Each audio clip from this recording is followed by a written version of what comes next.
Welcome, ladies and gentlemen, to VISPRO, brought to you by the VIS team here on Mob Crush, and we're excited to be bringing you guys the first day of the second split. This is, of course, the off-season for most people here in the competitive scene of the Vainglory circuit, but here at VIS, we have got our winter season chugging along. We're halfway through here in Split 2, and we are really excited to be bringing you guys games from teams that have just signed into Vainglory. We've got NRG, Echo Fox, we've got Immortals, plus TSM, Cloud9, Gangstars, Hammers, and a bunch of new teams as well. Enforcers is playing in this tournament. Top 16 teams that we got from the registration, so it is going to be exciting, and we'll of course be talking about all these matches over the next couple of days. Joining me tonight, though, for the first time this year, it is Forecourt Jester. Thanks you so much for joining me, man. Oh, you're popping my Vainglory bubble this year, dude. It's the first time back since we saw the World Championships. So yeah, with all the giant rosters kind of like going this way, that way, all these new sponsors coming in, it's quite the comeback. I'll tell you that. It's almost like it's a brand new scene, and that's very exciting to me. It is really exciting. The changes have really, in a way, kind of started all over, erased whatever was on the race, the chalkboard last year. All these teams with new rosters, players moving around, even from region, as Iraqi Zoro comes back to Gangstars. So it is very exciting, and we of course are excited to start off here with VIS to showcase those teams and those new rosters first. Now, we did get a lot of games last split. I don't know if Forecourt you were able to watch many of those, but it was exciting. And of course, we did see Cloud9, that very exciting, somewhat of a all-star team roster, coming out with the victory, but not without going up to game number 5 against the new Hammers Velocity roster. So many crazy outcomes that happened last split. We're expecting even more crazy outcomes this split as we get underway here for the first series. But let's talk a little bit about what we got today. So the matchup today, we're going to pull this up on the screen here for everyone to see. It is, of course, Cloud9 versus Enforcers first. This is going to be an interesting one. Cloud9 coming off, there are the number 1 seed, and Enforcers coming in at the bottom at the number 16 seed. So it's likely to be a tough matchup for them to pull it out. They are clearly the underdogs in this one.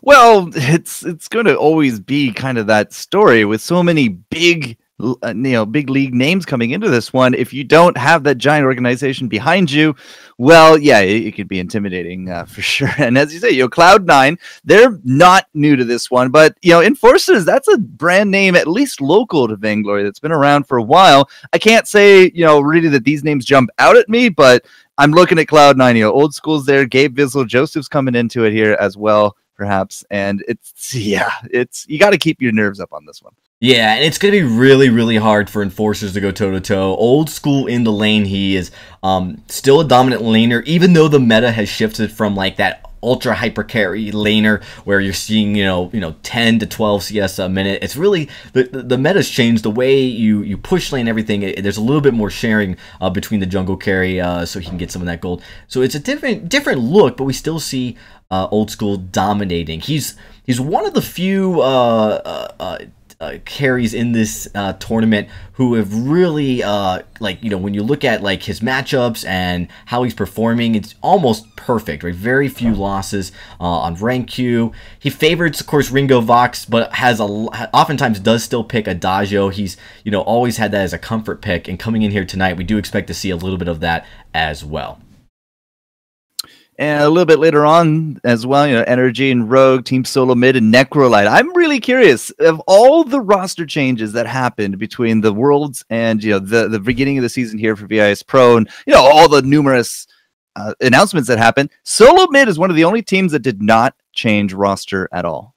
Not a single person has changed from that starting lineup. It'd be interesting to see if consistency really pays off in that case, considering that they are coming off a very strong season without changing their roster. If that's what helps them kind of start off strong in this beginning of the season here.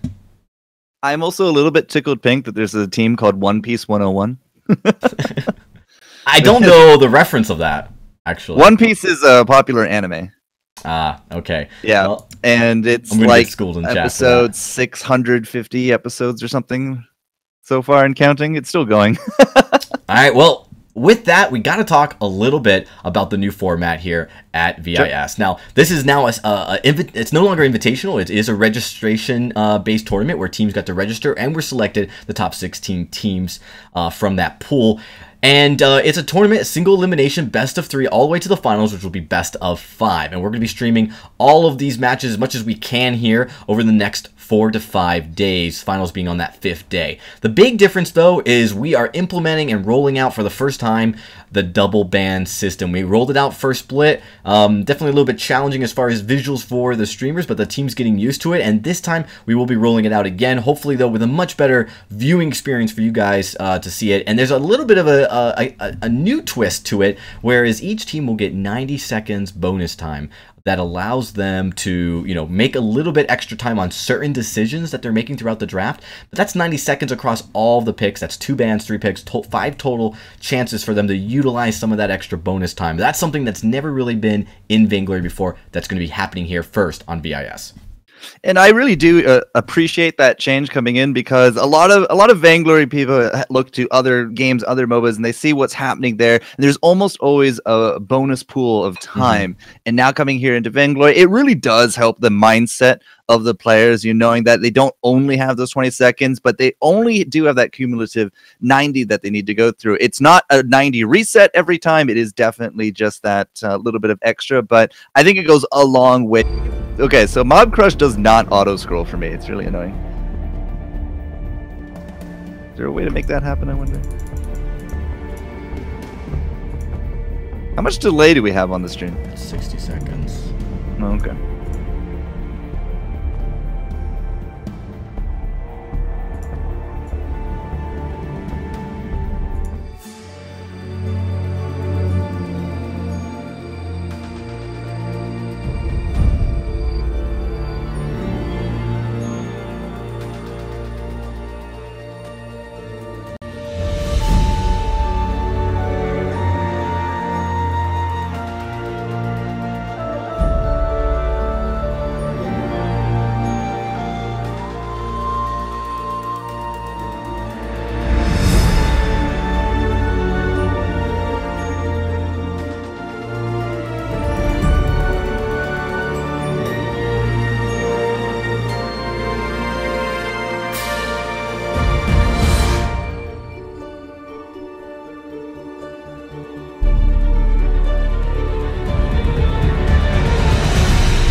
right, now we should have everything ready to go here as we look to try to get this draft started in just a quick second here. Sorry about that, everybody. We did lose a slight connection here as the stream did crash just for a second, but we are back up and ready to go, and we're ready to get into this draft. Now, this is the first time we are utilizing this tool, so do bear with us, but it looks like we're ready to go begins. And get started. Sound. Yeah, okay. There's sound effects on this as well. Oh, it's going to be a fun time. All right, so bonus time, as we said, 90 seconds. It's going to be ticking down once the lock-in, well, once anything really is done. That's the spillover time.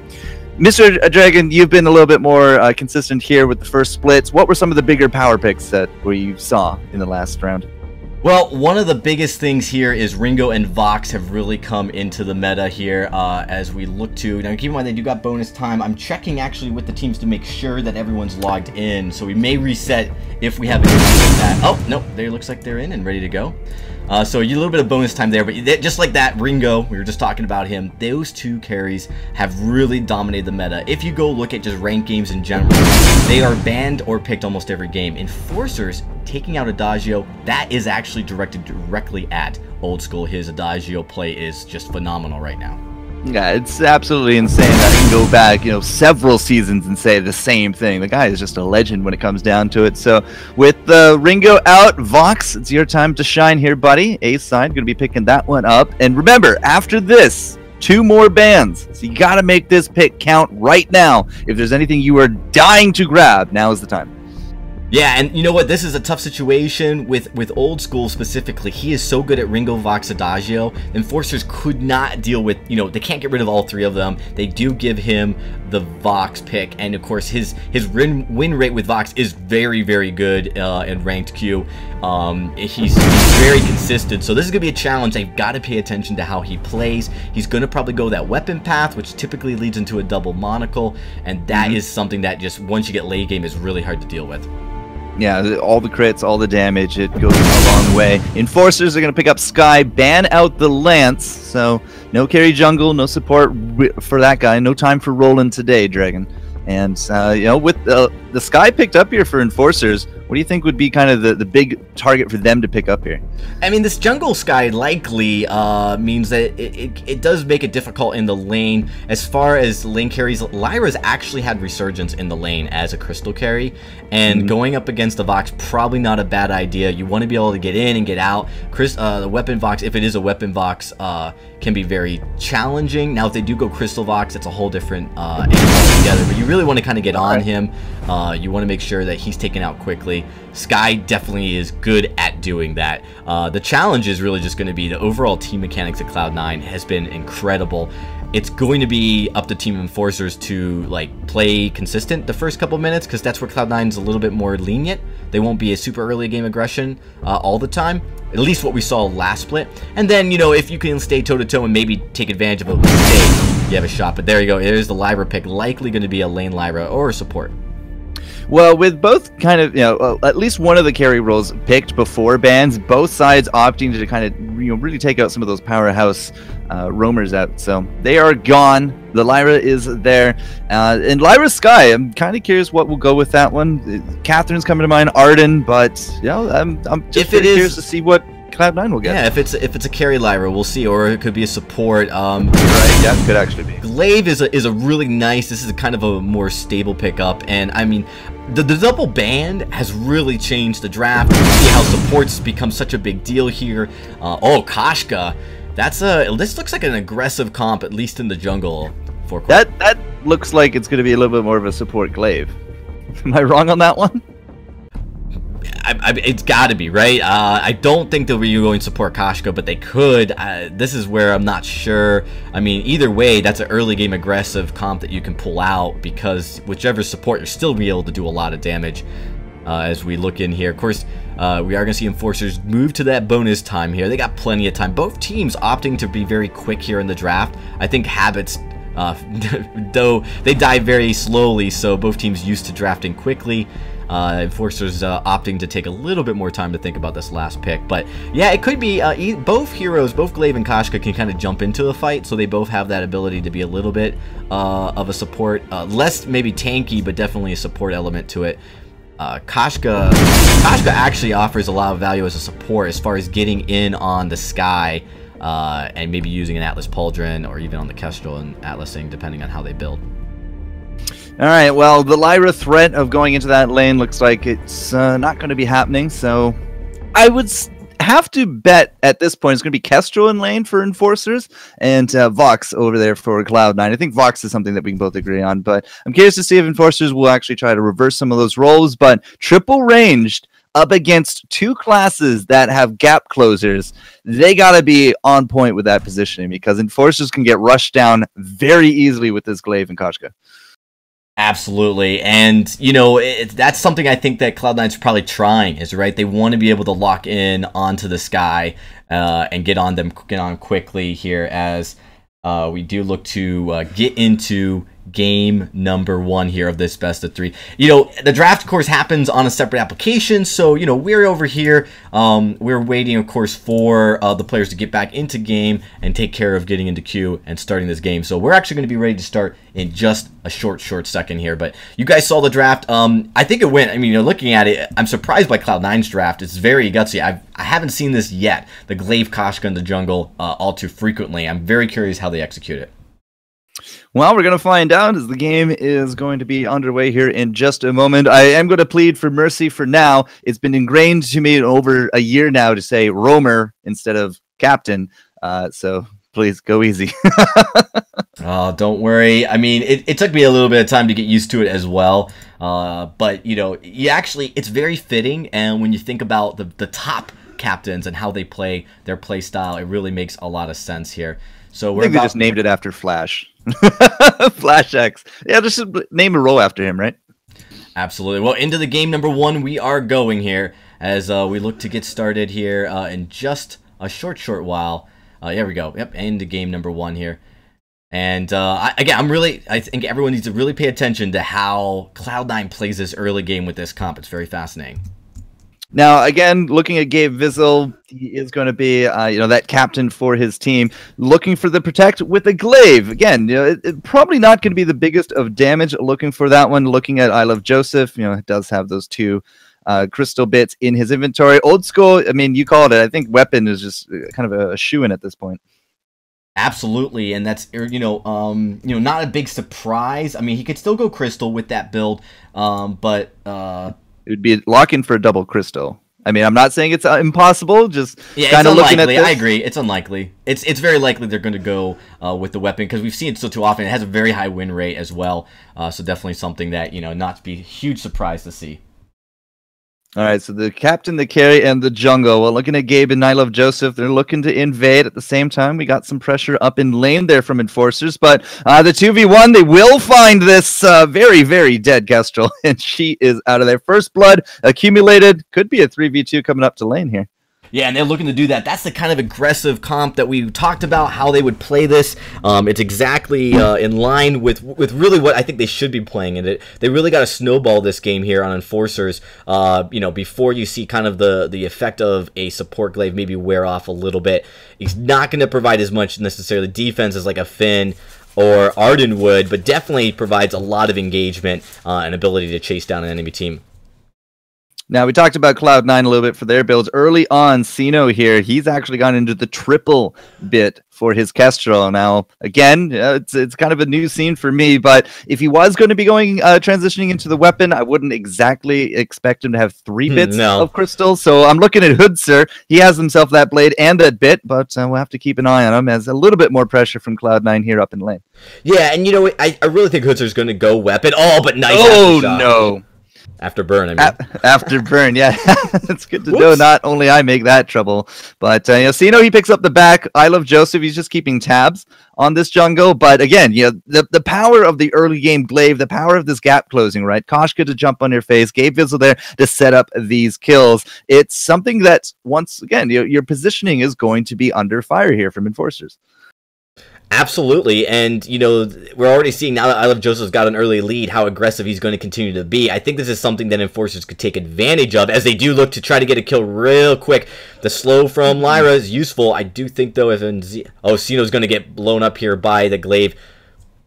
Yeah, I think you're right on that one. Joseph comes in to join the fray, but Gabe Vizzle had already scouted it out and did not quite go to plan. The Lyra kind of splitting. They were looking to make the trap, enclose that and get the kill, but a little bit too much burst coming out. Gabe doesn't even have any damage items. He's just able to enable those fights. It's pretty awesome. You can't make any missteps from the side of Enforcers. Not a single one. You actually saw it was Sino missing one of the glimmer shots that might have actually brought down I Love Joseph low enough to make that kill happen on the other side, or at least make him back away from engaging with Gabe Vizzle, but instead he missed one of that glimmer shots. That actually allowed him to have enough health so that he was able to come and support Gabe Vizzle with that kill. And speaking of those glimmer shots, Sino continues to go into that crystal, so double crystal actually could still be a thing from both sides, Mr. Dragon. And a lot of pressure in and around these first sets of trance. The mid, however, has been absolutely dominated. Cloud9 is just taking a lot of control in this Kraken area. They are, I mean, not surprising because of their composition early game, they would have that. The double crystal's risky because it does mean that you get a little bit more burst from Sky, less sustain. So if you don't blow up one of the members of Cloud9 right away, your team fight's going to look very bleak. Whoops. Yeah, not quite the target they want, but they're going to get a kill out of it anyways. Will they pick up the second going down through that turret? Could actually be a little bit more problematic, I think, here, Dragon. So just rest, reset, let your cooldowns come up. 5 seconds, you can definitely get that Pull Fuego, but I don't think Joseph's going to give him the time. He's looking just to steal out some farm. Yeah, and definitely a good call. There's a lot of farm still on the map, and, even though they really, you could tell he was itching for it, wanted to go in, and if Gabe Vizzle just tanks some of that turret damage easily, another kill for I Love Joseph, but focusing on the gold. Yeah, and he's still focusing on the gold, and he's still getting the gold, and Gabe Vizzle has said, you could probably pick up that Pull Fuego, and he doesn't even need Gabe to help him out. Joseph just gets the kill. Now they're going to be knocking Sino back, but with that gold miner, yeah, they're not going to tango with that. Yeah, and I love Joseph. That was actually smart for him to get the gold, because with the crystal miner up now, it actually makes it a lot harder for him to counter jungle. So he saw one last opportunity to counter jungle for going a kill. Plus, 5-0, they've got a kill streak going on. You actually got to be careful building up too high of a kill streak. That can actually negatively impact you if they take a kill off one of the players on that kill streak as far as gold bounties are concerned. But you can't give up a bounty if you never die. That's the mind game right there, right? Well, like right now, that's exactly what Cloud9 is doing very well, right? They're not giving up any kills. Even when I Love Joseph goes in very aggressive to the enemy side to counter farm, he seems to find a way to get around. Gabe Vizzle coming in supporting him again, getting that Trient. Continues to play very, very aggressively, but so far his team is in sync. So I know you said that it's a little less about focus here on laners getting 10 to 12 CS a minute, but I don't think Old School's really forgotten that. He's kind of leading this real big, and look at the difference in the cash, right? The unbeatable streak comes out 6-0. They jump right under that turret, get the knockback, get the kill. Joseph has himself that Shatter Glass, and Old School is rocking himself, that big bad axe of his. Like, there is a huge difference when it comes to the kill potential right now. Yeah, that CS is definitely a direct relation to the fact that Old School doesn't even have to leave lane, or if he does leave, it comes down and grabs some jungle CS. I Love Joseph is just doing such a good job at counter jungling and dominating the side of Enforcer's jungle. There's just nowhere for Enforcers to go. This gives Old School so much room to move around the map, to pick up farm where he needs it. You see him coming down actually with Gabe Vizzle now, looking to possibly get some counter jungling on his own. So it's just a completely different feel to this game. They're just completely one-siding it, so I think that definitely plays into how far Old School is able to dominate here in the jungle. Okay, one shot to come out to support a little bit. Gabe Vizzle going to get slowed up because we do have a Frostburn here on Hoodser, and I almost feel like I want to throw back to AJ right now for his opinion on a Frostburn first Sky. But with the Frostburn first, I mean, there's no big major damage items. There's no big spikes, right? 3,000 down. We're still building into the Crystal here for Sino. We do got fountains from our they're not supports anymore, the captains, but Hoodser himself, into lane, he's behind in CS, and he's really lacking in that damage, and again, I just don't see the kill potential. Yeah, the only glimmer of hope is that Sino's not that far behind I Love Joseph, considering how far behind in rotations, how poorly they've been able to deal with the counter jungling. That's a glimmer of hope, I suppose you could look at it that way. The real thing here is that the Frostburn just really came into meta forecourt the last update, and you see nobody building Broken Myths first or even second. It's usually Frostburn or Eve on most mages, with some of the more basic attack oriented mages going with that alternating current. So interesting change that happened of the last metups with that nerf on Broken Myth, making them take significantly longer to build up those stacks, really changed how teams approach that build item. But if Enforcers had, somebody that can get down and dirty, a Bruiser, if they had, a Finn, a Lance, which were the bans, maybe even a Tucker or something, then I might agree that it would be a good first item. Now, with triple range that are always going to be at range and not building into damages early on to match Cloud9, I just don't see the comparison. So immense gold payout's going to go out here to Cloud9. They can pick it up despite some light attempts here from Enforcers. We had Lyra just trying to steal it there with the book, but doesn't quite happen. And when you're ahead, you just get more ahead. Cloud9 rounding the 20,000 mark here, just under 9 minutes. That's 4K difference here, sir. Oh, that's a really fast pace, and they really have a chance to take this game over really soon. One of the things we actually saw from Cloud9, very, very deep dive.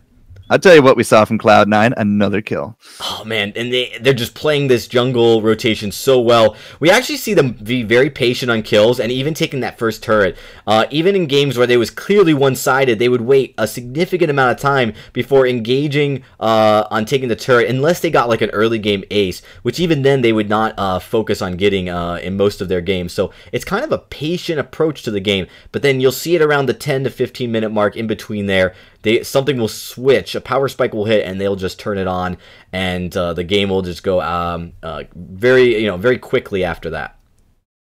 So Frostburn again, two of them. If one isn't enough, two out of work here from Enforcers, right? They are that double crystal. I mean, there's no turning back on this point, and double Frostburn. I'm just remaining skeptical. That's all I'm saying here, Dragon. Yeah, it's gonna be tough. No defense. There goes Sky. Oh, the crits! Oh, that was that. Oh, yeah, and this is that point where the game's just gonna get taken over here. I love Joseph going in now. The kills are coming out. Oh, dirty, absolutely dirty. It was stun into silence into the knockback there from Gabe, even taking the turret on top of it here, Dragon. It's not looking good. I mean, we did say that they are the heavyweight up against kind of that underdog, but there doesn't seem to be a Cinderella story on this one yet. No, this is just very tough. And Enforcers on the A side, we talked about it. You can't block Old School from, some of his best picks, right? He's a Vox Ringo Adagio main. Obviously, he can play everything, but those are just heroes that his win rate are very, very high on. And, on the A side, it's very challenging. Now, your only hope is maybe when you switch to B side, you have a glimmer of hope of putting him on something less conventional like a Lyra that maybe you have a better chance of playing around. But even then, he's very good at playing lane carry Lyra. Yeah, I think he's just really good, period. I think that's all we have to say about Old School. But, who knows? Who knows? We do got actually a little bit of a stealth going on, looking to bait people into the active camo. Doesn't actually happen, but Crystal Miner is going to be taking a little bit of pain. Old School is confident enough that he has actually built armor, not shield, up against this comp. That's almost like flaunting it in my eyes. I really think it is. It doesn't make sense. In fact, it's surprising he built any defense at all. And a coat of plates at that. So I'm not sure if that was a mistake build or if it was just him saying that, he doesn't make mistakes. What are you talking about? I mean, the only thing though is it's surprising because you're really not going to protect yourself from Cena. Well, I mean, when you're so far ahead, you may not check the build items as frequently. I mean, or maybe he assumed one of them was going to be building weapon and then didn't even bother looking. I have to admit, though, it's probably more of a cocky statement than it has to deal with actually. I think that'd be hilarious if that was the reason. Just like, oh yeah, she's going weapon, and then just never checked again. One thing I will say about the armor is it's great up against turrets. These guys like to turret dive, or at least they will. I mean, we're coming to almost a boiling over point here, right? 12 minutes in, we're gonna have Kraken within 3 minutes from now, and with such a lead already, I could see these guys actually chasing all the way for a team wipe through like 2 or 3 sets of turrets, easy. Oh yeah, they're moving very quickly here, so we're definitely gonna be. We're going to be probably seeing another team fight break out here very quickly. I do like the defensive ploy. The active camo comes out. Nice position. Should get the stun. Doesn't. The portal saves him. Yeah, Pofuego's actually going to be okay, but it's the Castro who's not. And remember I was talking about going diving through 3 sets of turrets? Yeah, they're going to go right between the two of them here. Pick up that ace, Old School, and that armor. He's really happy that he picked that up. But before that fight, he got his first monocle. I mean, the damage was absolutely insane. And the setup is just immaculate, right? You had Gabriel start that off, gets the stun. You have the follow-up jump there from Joseph, who's had his 2-item spike. And then Old School is just able to follow through with those portals as well. It's even going to be dodging the Matrix style, that one shot, one kill, and they clean up the jungle. They're just going to go right back, pick up a little bit of health. We have the infusion on Joseph on top of things here, Dragon. So everything is just going C9's way. And there was an active camo that was actually positioned really well, but they portaled right over that active camo, avoiding what could have been a devastating stun. There's not a whole lot of defense. There's a little bit of defense on Old School. I mean, on I Love Joseph, not a whole lot. Oh, actually, I take that back. Old School did buy that Aegis, so now a lot of defense, which is something you don't see on a lot of carries this patch. But them opting to be very careful here. They have enough items offensively to, I think, deal the damage they need to.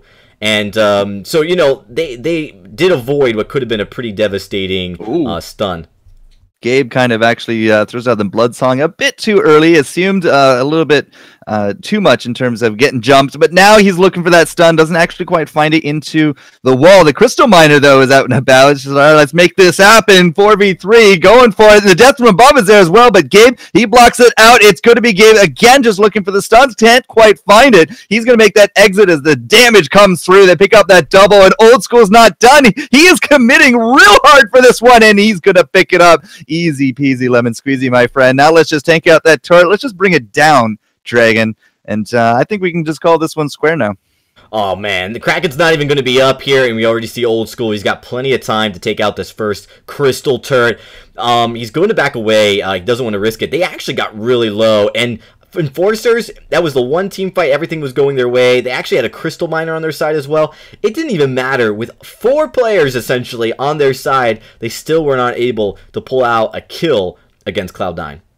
And you said you were a little surprised about the amount of defense on Old School, right? When you're that far ahead, the best way to make plays is to never die. If he had gone for damage, he wouldn't have been able to make that play. He wouldn't have survived through it. But because of that extra defense, he was able to play to his heart's content. That is very, very smart observation, I gotta say, because that is exactly what they have to avoid, right? They cannot give up a kill. That would actually allow such a big gold lead or gold swing over to Enforcers to give them a little bit of a hope in this game. But you know, they don't go down. Now they're starting Kraken, and they're going to be taking this pretty quick. Yeah, if this Kraken does not get contested, and it's going to come down close. Like, we have an opportunity. Okay, we threw out the book. We don't have an opportunity. This is going over to Cloud9. It's just going to be a Kraken and win kind of style. And 15-0, not even dropping a kill here, Dragon. Very impressive stuff to start us off here on this glorious VIS Pro Day. But round of 16, you know, there's going to be lots more to come as we see Hoodster. He's getting jumped. Not quite a kill yet. I Love Joseph actually now just going to back off here a little bit. And, well, once that Kraken comes down, I'm not too sure there's anything to stop it. Yeah, I'm trying to remember. If I didn't remember seeing them get the 3rd kill in the Crystal Miner, but they must have, because the Crystal Miner is not respawning. And it is. I know I saw 2 kills on the Crystal Miner. So that just means there's really, for late game potential here, not much going Enforcer's way. This Kraken's coming down. Old School. There he goes. Yeah, I mean, they're just looking to take this turret out. At this point, it's not a big deal if they give up a kill as long as they win the game. Yeah, giving up a kill is less style points, that's for sure. We got the fountain to go out at a pretty critical time, and Kraken, well, he makes short work of these turrets. They are going to be low, and Old School might actually still kick the bucket. Joseph is actually going to be down. Gabe Vizzle will be the only one to survive, but again, with the Kraken there, it's game, so almost the shutout, like almost no turret, no kill, and tons of CS between these guys, but it does go down 15-2. Still pretty convincing. Very strong game here for Cloud9. Not surprising after the run that they had in the last split. Again, they dominated and really only ran into trouble when they went up against Hammer's Velocity. It was the only team to really give them some issues. Otherwise, they did quite well. And pretty convincing wins for the most part. But, you know, we take a look at what we got here, and that's the biggest story is just how they played the late game, or what you would call a late game here, against a very one-sided matchup against Enforcers. Building that defense was very interesting. I mean, look, Old School had a lot of defense there at the end of it. Doesn't go double tire instead with the breaking point, and then, of course, focuses on just making sure he doesn't die, and they close out the game. I think it's a really smart play for Quirk. Definitely a good observation. And I want to go on record and say that I'm actually really surprised at that Zio is actually not on Hammers anymore. I went a whole year with Zio just having a lot of success on the Hammers crew, picked up by, you know, these giant organizations. So I'm really happy, and as long as he's happy for it, it's just kind of going to be a bit of a shock to my sister to not see Zio on Hammers Velocity this year. Yeah, I mean, we're going to be talking about that soon, as those matchups will be happening, you know, over the next 2 days. But it's a lot of change here in these teams, and I want to talk about some of the roster changes. And we're going to have some really exciting ones coming up actually really soon in the next matchup. Because it's really kind of good, like a new 2017 season completely. There's just no similarities between last year, with the exception of Team Solo Mid. So with that, we are going to be getting ready for the next matchup in just a few seconds. So we are going to take a quick break, though. But when we return, game number 2 between Cloud9 and Enforcers will take place. We'll be right back, everyone.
Ben, Sam, and Ken are on separate journeys to defeat the menacing Vile Dragon. But let's just say luck isn't on their side. If only there was a way for them to find each other and band together. Well, that's why there's Band. It's a mobile app that allows people to come together using common interests. With Band, you can find fellow gamers, chat, schedule gaming sessions, and conduct polls. Stage epic battles with friends while sharing videos and photos along the way. So try Band today. Band. Be together. Sure. Well, we're back, everybody, and we are ready to get into game number 2. I do believe we're almost ready to get everyone into the draft. I gotta just check with the teams here, but that was a very one-sided game, Forecourt. Yeah. Cloud9, they have big names, they got a big organization, they have big shoes to fill, coming through this one, and they're here to win. It's all about results when it comes down to these things. Bragging rights are great, but when you're backing a big sponsor like this, it's all about the results. So it's not really a surprise that they're not playing around. Enforcers, I mean, they're giving it a good go. Double, Crystal, and 3 ranged, characters like that are definitely very vulnerable up against big gap closes. I mean, a lot of the fights led off with Gabe Vizzle getting off the stun. You follow that up with the Koshka. She just jumps in there, right? Yummy Catnip Frenzies here and there, and of course all the single target damage coming in from a Vox, who even has his own little mini gap close himself. So I'd like to see just a little bit more conservative. I know that they were dreaming big with the draft there from Enforcers, but if they want to put up a better score, I would definitely want to see something a bit more conservative. Right. Well, we're going to get into the next draft. I think we're all ready to go, so the draft will start as we get into this definitely very exciting format to see kind of put on display here for the first time, as it's now Enforcers on the A side. And we talked about this Forecourt already, is this is the one chance Enforcers has to maybe change the draft up a little bit and put a little bit more pressure on Cloud9 here with the ban phase, because they're going to basically be able to take 3 players, 3 heroes off the board, and I have to imagine that Old School is kind of their primary focus. Well, he wasn't the playmaker, was he? I mean, yes, he's a solid laner. He had great numbers. He contributed to fights, but that early jungle pressure, I would target that out first, personally. I mean, it's possible, but I feel like trying to focus on I Love Joseph and the hero, that's very challenging. Enforcers actually chooses to take Glaive out, so that's very, very interesting draft, because it essentially guarantees that Old School is going to get at least one of his 3 top comfort picks. If Old School got all 3 of his comfort picks, well, I don't think we're playing the same game anymore. Right. Absolutely, yeah. I mean, it would be an interesting point, but it looks like the Cloud9 is going to ban the Ringo, and from here, this is where if you leave that Adagio open, Cloud9's almost guaranteed is going to pick that Adagio.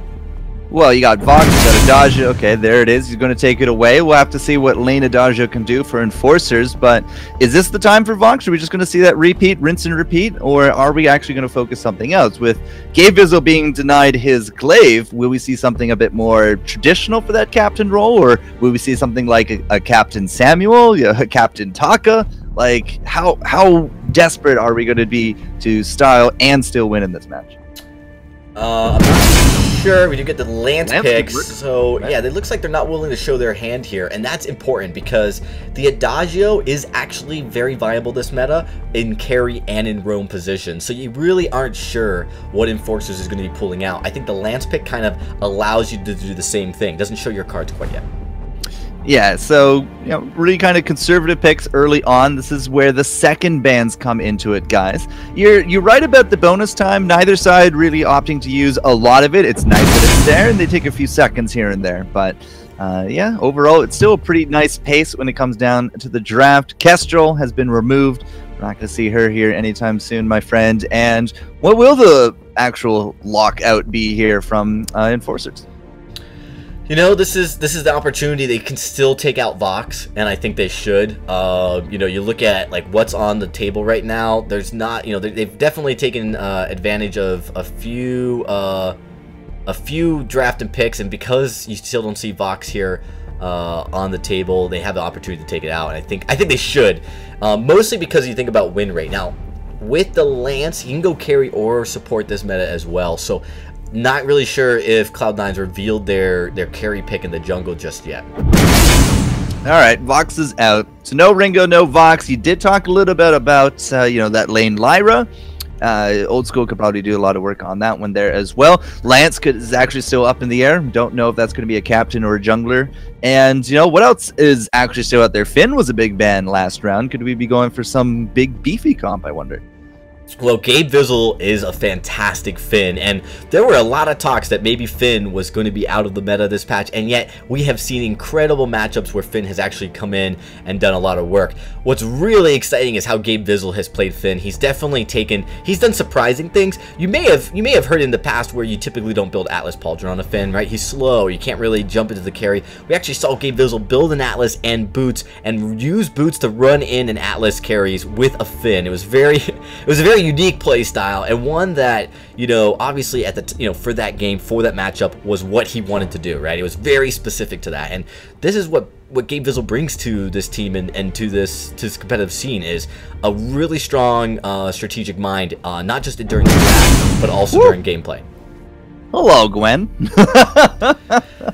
Okay, crystal or weapon? What's kind of been the feeling here of Gwen, sir? You don't see Gwen a whole lot, but weapon still is it's a comfort pick for a lot of players. They'll still go weapon, and if it's Old School playing it, he'll definitely have a preference for weapon. You do see some crystal as well. I can't be certain, though. I mean, this is a challenge. This is something we're going to have to find out tonight. But I do think if it's Old School, he's going to go back to maybe a comfort pick. It's probably going to be weapon. All right.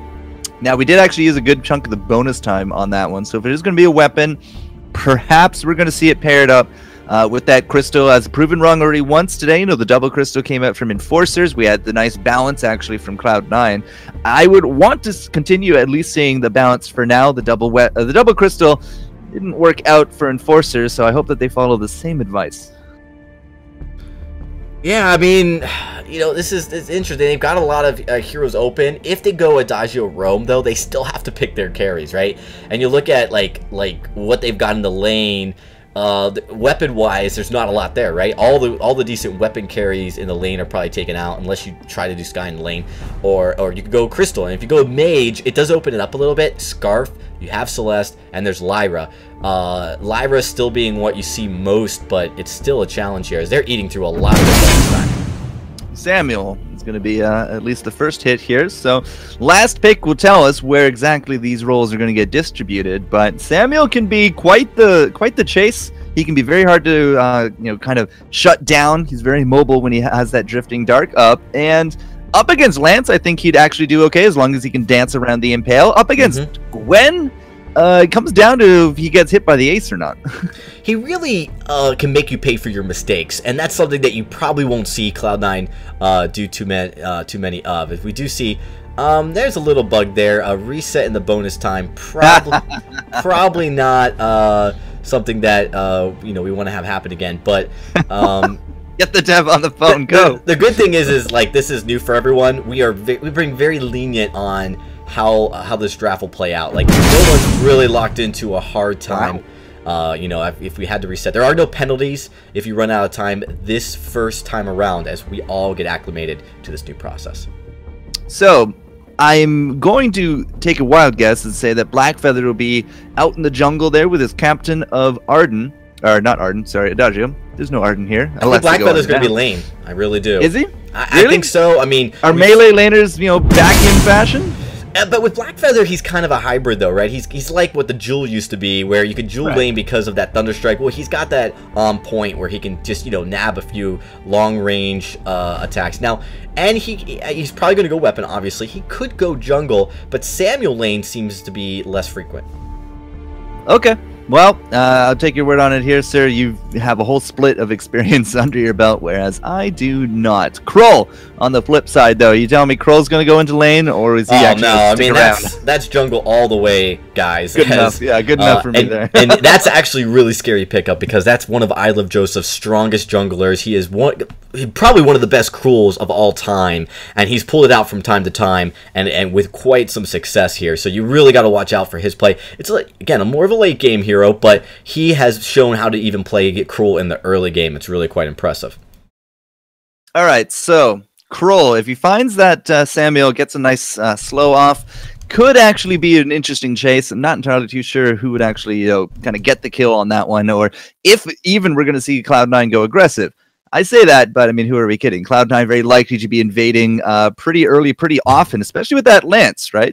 He has no energy really that he has to worry about too much if they just keep rinse repeating on cooldown. And he has that Impale. It's great to set up there for the Kroll and just kind of let Old School sit back with the Gwen and farm. Absolutely, and it looks like we're going to be getting into this game in just a moment here as we get game number 2 between Cloud9 and Team Enforcers. And, I'm really excited to see how it is. If they can kind of keep I Love Joseph at bay and make him force him into the late game, maybe they can try to get some objectives early and have a shot at winning this game. But Enforcers, they've got their work cut out for them as we get into this game. All right, so nobody's actually screwed this up, which is good. It will be Old School on that Gwen. And as we get into it, we'll be Gabe on that Lance. So, yeah, Hoodser was actually the laner. Yeah, and he was a laner, and yeah, I mean, so I'm pretty confident he's going to be laning that Black Feather for court, and it's just because Samuel in the jungle. I think that's what they want the matchup to be. Now, how they rotate, that's going to be a real question as we get into this game here right now. So let's jump into the game there. Yeah, so if Hoodser will be staying in that lane, you are right. It will be that Black Feather there as well. Black Feather versus Gwen. I feel Gwen could be a little bit more spammy than Hoodser could actually handle, but he does actually pick up that book. So, well, it's up to his last hitting. As long as Hoodser can get some of these last hits, the Book of Eulogies will give him back all that health as much as he can. Absolutely. As we look to get into this, I really like Gabe Vizzle on the lands. I love Joseph on this Cruel. I think it's going to be a fun matchup to watch, how fast they can ramp up and get into the mid game, or at least into their power spikes. But definitely don't want to underestimate a Black Feather with an Adagio. That is a lot of power if they can get some at least keep it even, or maybe get a little bit of an advantage in the early game. Their power spikes can be really brutal. Well, Gabe's actually going to be farming out the front there a little bit. He picks that up. I Love Joseph is going to be picking up those backs, and again, Old School here in lane. He has a lot of energy burn that he can go through with that spam, as he's just going to continuously just try to poke and poke. But here comes that first root as Gabe Vizzles makes his presence known. But with Pofuego in his pocket and the heals there from Adagio, it's not really going to make any mark for a while. Yeah, it's going to be definitely light. And we talked about in the last matchup as well how Cloud9 will not look for that early game aggression. I mean, they'll get some kills. They're not going to prioritize it, and they're not going to even look to try to get an early turret here. They're just going to stick to the basic fundamentals of farming and make sure that they maximize the amount of gold that they can get per minute here in the early game. Yeah, Joseph, just like, wait a second. If there's only 2 in lane, then Joseph's out here somewhere. And just look at the damage that's piling on. Sino getting a good few hits there with his Verdict, his Malice, and those auto zaps that he has there as well. So they stop out that farm. They've actually put I Love Joseph a little bit more into his own jungle, a little bit more on the back foot. This is not nearly the open, wide range of farm that Cloud9 had last game. And you wouldn't expect it. You got a Cruel with a land, so you're not going to have the same kind of damage that you had with Akashka Glaive. You've got to respect the side of Enforcers and know that right now, early game, they have a little bit more damage. And if you make a mistake, you're definitely going to pay for it. And that's something that Cloud9 doesn't want to do, right? They don't want to make any mistakes. They just want to stick to the basics. So, Cruel going back to his jungle, farming his own minions, maybe losing a little bit of farm is not a real big deal right now. Yeah, and Krolls don't excel at, gaining those numbers as quick as some of the other junglers out there. I mean, Tasty Bacon always tells me you don't have to be ahead, you just kind of need to try to stay, somewhat relative with that Kroll. And I'd be very curious to see what, his opinion on some of these builds, but we'll have to catch Bacon next time. Gabe, I do want to point out, does actually come to lane. Ooh, nice root from him, not going to be a kill, with an Iron Guard contract. So, Old School, he's going to be chewing through a lot of mana, or energy, right? Mm-hmm. Gabe Vizzle, he has a little bit of a refill for him there. Yeah, and actually probably the only reason that you don't see the Adagio with one is because his laner isn't going to benefit from the energy. But typically, you see Iron Guard contract as a first item for support is super popular right now. Yeah, I really like the changes that they made to it. It does make it feel a little bit more useful. Joseph has that speed, and Pofuego did not go home, so damage down. Well, yeah, he's going to get all the way down. First blood going over to Cloud9, and Sino is going to be under some fire here. Joseph going to pick up that speed bonus. Actually gives up, going to turn around. Old School coming in for some support, so it's actually not going to be a double. I really thought they were going to close that trap on top of Sino, but instead, it's Gold City, man. They're going to take the gold, they're going to pick up this big guy here in the mid, and, well, Cloud9 pull just a little bit ahead. Yeah, the Ancient Tree, I mean, you actually would expect to see that being more critical in Cloud9's play, but they're not. They'll be reluctant to even take that if they feel like there's going to be too much of a fight or a risk of dying here. First Blood, super important, as you do see, of course, getting that does give them that extra gold bonus. So that's something Cloud9 will take if they see the opportunity, but they're very cautious about not giving that up early. Yeah, absolutely. So Gabe Vizsla is just going to hold lane. Looks like with the jungle shot up, Old School is going to go make a purchase. Did start off with Weapon Blade, goes straight into the Heavy Steel and a little bit more, some attack speed to come in. So the Weapon Gwen is starting up. I Love Joseph is going to be going into the banner as quick as he can, I guess. And you know, this is kind of something we see a lot with like some of those glaive builds. It's almost like a crystal support glaive, but still a carry position, or you're still like trying to carry the jungle. And it really just allows you to push down objectives and to clear farm very quickly. And you know, I Love Joseph's priority right now is getting into late game fast, clearing jungle, getting gold, very important. And the Storm Crown will help him do that. Will help him achieve that. As well. So, you know, that's something that maybe they're going to look to be putting more pressure on objectives than in this early part of the game. Yeah, they've done really well for themselves. 5 minutes, you get yourself a Storm Crown. Like, Joseph just went from banner straight to the finished product. So, really good vibes coming out from Cloud9 here early on. Hoodser, perhaps a little bit too far forward. Doesn't get the help of the turret, but Old School is there with the buckshots and all. And Hoodser, well, again, he's just going to have to stay a little bit more cautious of this combo. He is doing really well in the CS, though. Hoodser's actually leading against Gwen right now. I'm not surprised, and it's because they were able to at least get some early game aggression. Sure. Oh, but down goes Sino. Yep. From Hell's Heart, and Sino goes down to say hello down there. And, well, we're not going to pick up the Adagio. I don't think we're actually going to get that Black Feather either. He turns around and he punishes that Kroll for getting a little bit too feisty. Now, we don't have a lot of sustain right now on Joseph, right? The fountain went out, wasn't enough. Fuego, however, he's too far forward, and his own fountain keeping him at the edge. Cloud9, he's going to get executed. That's going to be Hoodser actually taking 2 kills this fight. I think Fuego's still baiting here up against Gabe.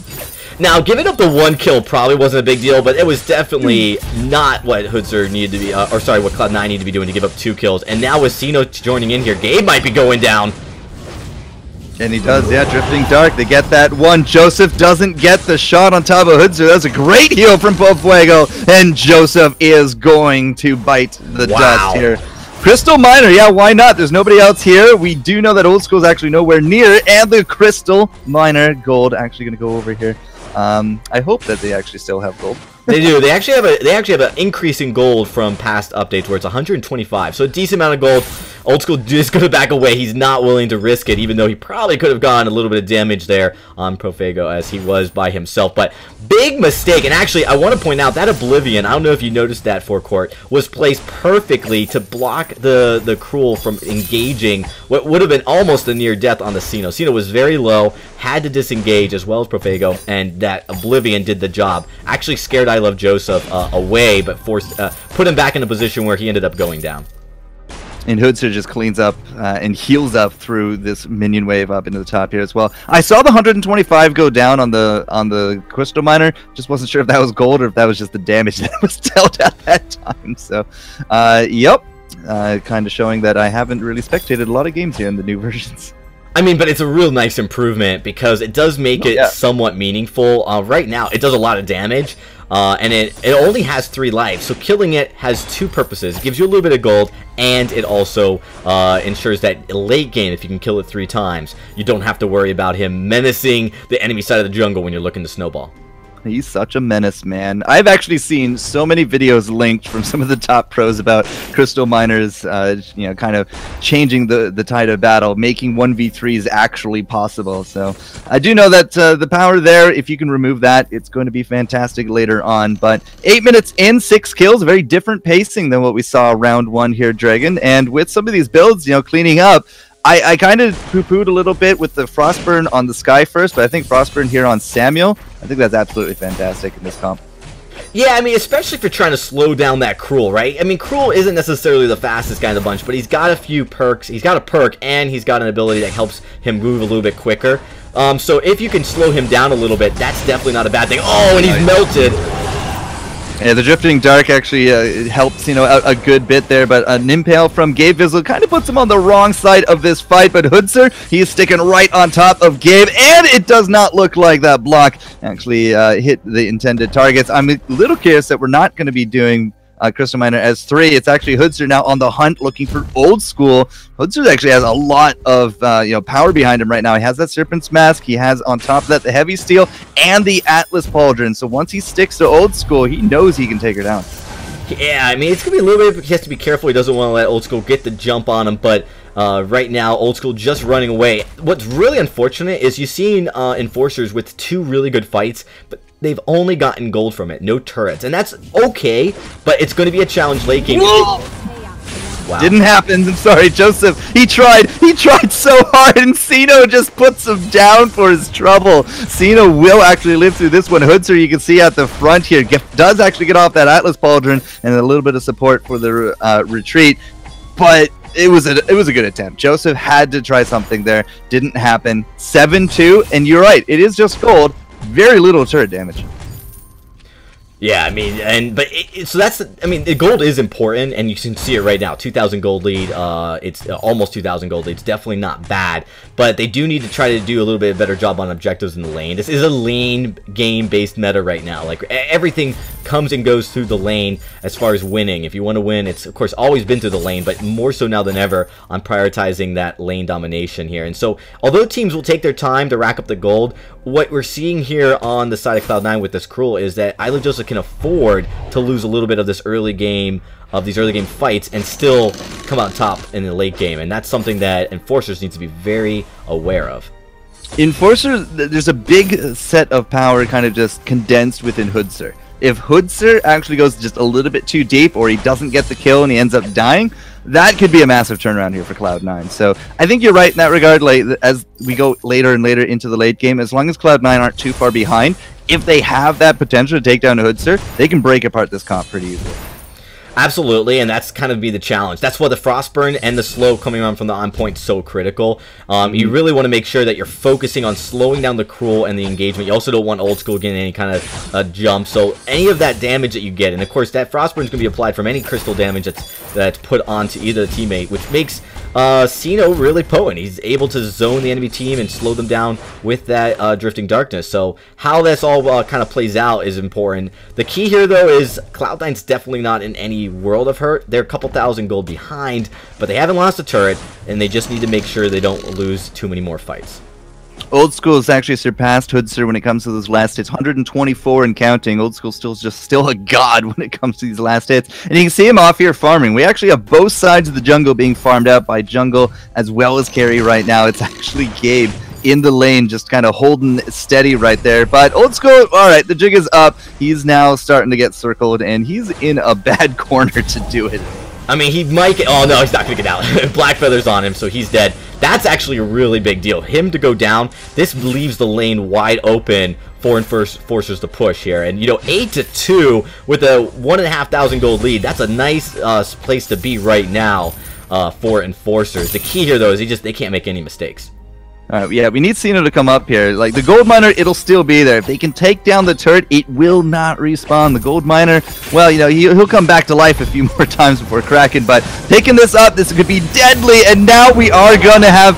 I don't actually think that landed. I think that was actually Crucibled right there, so well done there to Cloud9. Gabe Vizzle still doing some work. Now he's just trying to put these guys into that kill spot here for it, because Old School is back. Gabe Vizzle, however, is just kiting out Hoodser as much as he can. Looks like he'll live through it. The turret will drop. Old School doesn't get the return kill, and, well, Gabe actually died. You can see him up there in the bush as well.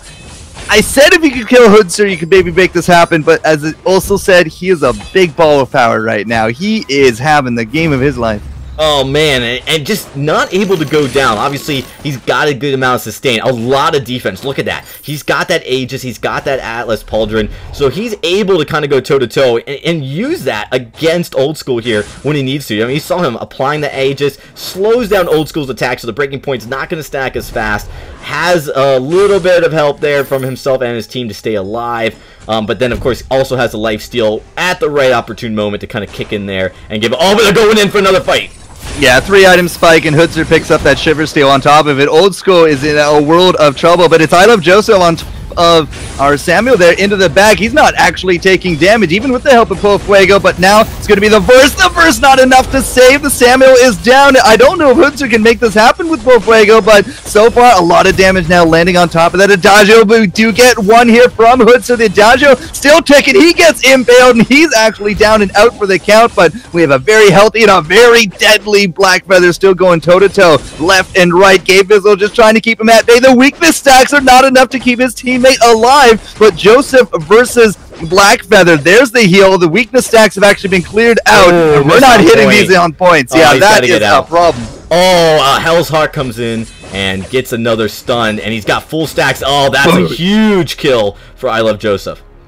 Give a round of applause to I Love Joseph right now, the only one still standing. Sino coming in. He saw him getting out with that scout trap into the bush, but the power of Kroll, that late game is starting to kick in. He has that aftershock. He has the defense, and Gabe Vizzle danced to his heart's content right there. It was so hard to nail him down. Yeah, very hard, and actually a missed on point kind of allowed that to get worse than it needed to be.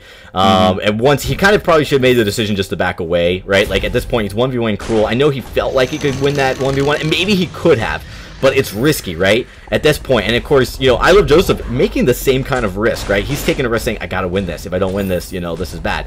And neither team was going to get an ace, right? So there was really not a lot of incentive for getting that kill or you know, going down. So it just made sense to probably disengage at that point. Both players, though, looking at probably a lot of pride on the line, of course, with that 1v1 engagement. Well, Enforcers, as I say, they had big 3-item spikes, 4-item spikes coming into that, and they were... Well, they shouldn't have lost it. You know, all things considered, they have been absolutely dominating this game. Lots of kills, lots of cash. They had just fought, but now, oh goodness, the mistakes are starting to add up. The verse is there, blocked, actually starts that Kraken on top of things. Yeah, let's make this a 3v3v1 right now. But Sino, he's trying to dance for life right now. Joseph says no, damage downs, and down goes the Sama there as well. But we've lost out only the one right now. It's, no, I lied. Old School actually died in the process there. Gabe, he's already gone rolling, but he can jump through. We don't have a flare. We actually can't go over that ourselves here from that Blackfeather. Can't follow through. Fuego and Blackfeather up against Joseph. This is a very different story to the last fight. And, well, perhaps that wasn't a mistake after all there from Enforcers. I mean, you know what? They don't need to win this fight here. They just need to keep putting the pressure on. They have to be careful a little bit as far as how they go. Oh! He tries to go put an on point onto I Love Joseph, misses, and backs away. I think it's the right call because you don't want to go in there with, you know, with Old School coming up right after that. But they just need to not lose a fight. Definitely a better fight here. Of course, Sino taking 2 shots from the Kraken, not what you wanted to do there. He was already so low. And even then, I mean, even then, with taking all that shot, he almost survived there, as you saw, of course, Old School going down quickly again. So right now, it all is on Hoodser. He is a very strong Blackfeather, and this is something Cloud9 has to take seriously. Oh, Hoodser, you gotta start landing these on points, man, if you want to get those kills. Old School was so far forward with no turret support, no team support, but not hitting these on points. Gonna start costing him here in the long run. That's also 3 Crystal Miners out, Mr. Dragon. I don't believe we're actually going to get that respawn here from Cloud9. Yeah, the real challenge here, too, is, of course, you know, at the end of these fights, if it's just Cruel standing and it's 2v1, it's not going to be good enough. Cruel's not going to be quite that powerful, at least the build path he's gone. He's just got an Aftershock and a Storm Crown. I Love Joseph just does not have enough damage to win a team fight on his own. So it really comes down to keeping Old School alive, and right now, the way we've seen these Verse of Judgments and the Oblivions come down, these are the 2 ultimates from Adagio and from the Samuel. Very important at helping zone these fights. If those land correctly, and they at least get one of them to land on the enemy team, we actually saw that in that last team fight, it buys them enough time, it buys Enforcers enough time to kind of make a play to get enough damage on the kill. All right, double impale to start things off here. Gabe Vizzo actually keeping 2 at bay. We had the big Hell's Heart on top of Sino in the back as I Love Joseph just trying to go mano a mano there. There's the Oblivion, and that will put him asleep. Hoodser at the same time, though, he's starting to really feel the pain here. It's now 1v2, 3v2 as Sino has to come back, but Hoodser has actually survived, at least for now. The attack slows to come out on top of this Joseph, this Crow. Is he too far forward? Still no kills. Shields everywhere, and it's going to be Crow going down first. We got the Crystal Miner responded here. This is the first time we've actually fought this side of the map from Enforcers. But Old School, he's on the run. Gabe Vizzo, he's not looking so good. Sino is looking healthy. Where's the Drifting Dark? It's going to be coming up, and, well, it has it ready to go, but he does not seem to want to throw it out. Finally, he hits 2, 3 shots on top of Old School, looking for more. Gabe Vizzo trying to stop this up. Here's Hoodser now into the hood as Old School is going to drop, gets executed. Fuego keeping Gabe Vizzo in vision. As long as they fan out, they are looking at a team wipe here. Unbelievable. I can't even fathom the adrenaline going through Enforcers right now as they look to take a game, potentially take a game off of Cloud9. Everything going their way. They're going to get Kraken here. I don't think I Love Joseph is going to have enough time as he's going to be contending with this wave push as well.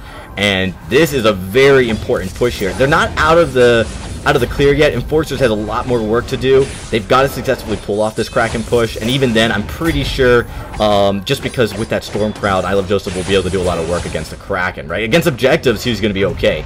But in team fights, he's really struggling, and he doesn't have the items to go up in these team fights. He's got a lot of sustain. He just doesn't have enough of a burst or a punch to really scare Enforcers. So once Old School's down, these fights go in favor of Enforcers every time.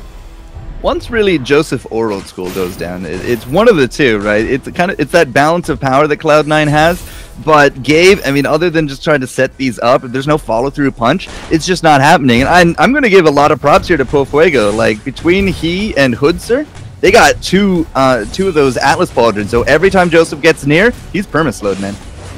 Yeah, and it's definitely something that's watch out. Oh, he's looking to try to get a stun on the Hell's Heart. It gets blocked. Stun's not active. The Verse of Judgment comes out. It's not as effective. One of the things is Gabe Vizzo's done so much work with these stuns on with these Githian walls, and it still hasn't been enough. As we look to see the Oblivion come out, oh, this is not looking good here for the Samuel, but Hoodser, he's still just fine.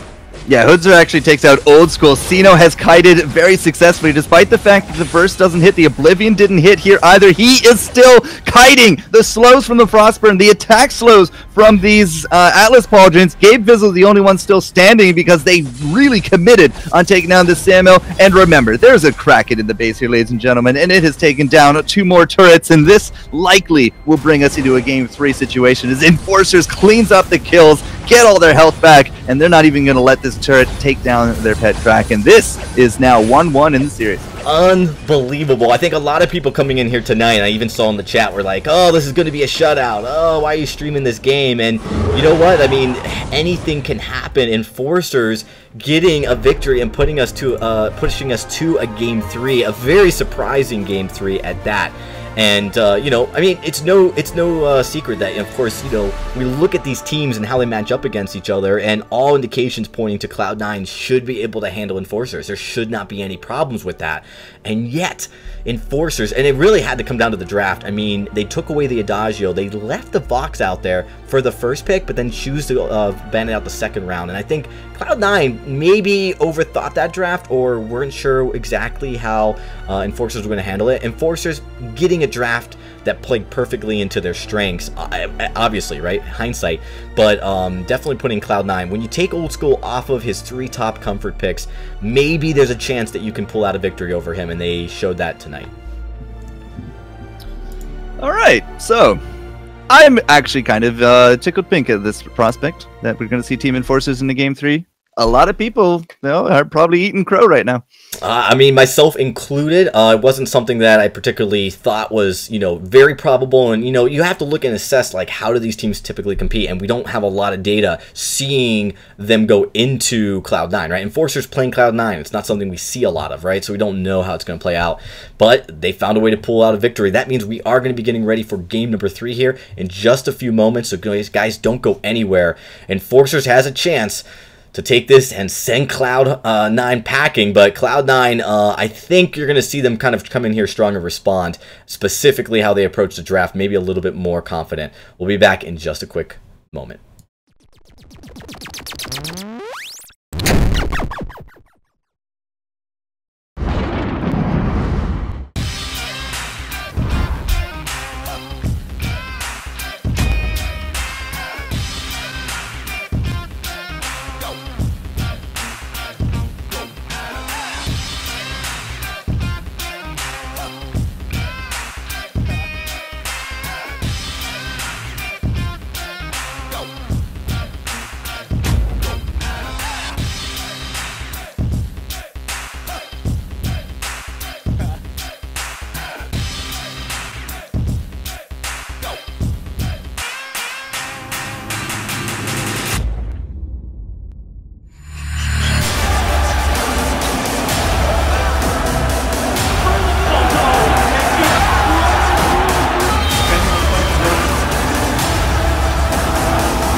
Ben, Sam, and Ken are on separate journeys to defeat the menacing Vile Dragon.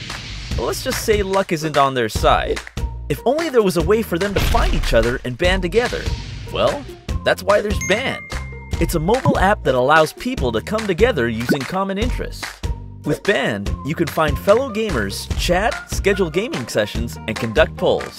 Stage epic battles with friends while sharing videos and photos along the way. So try Band today. Band. Be together. We're back, everybody, as we get ready for game number 3. Man, forecourt, I am eating my own words here. As you almost just call me Tasty Bacon. No, impossible.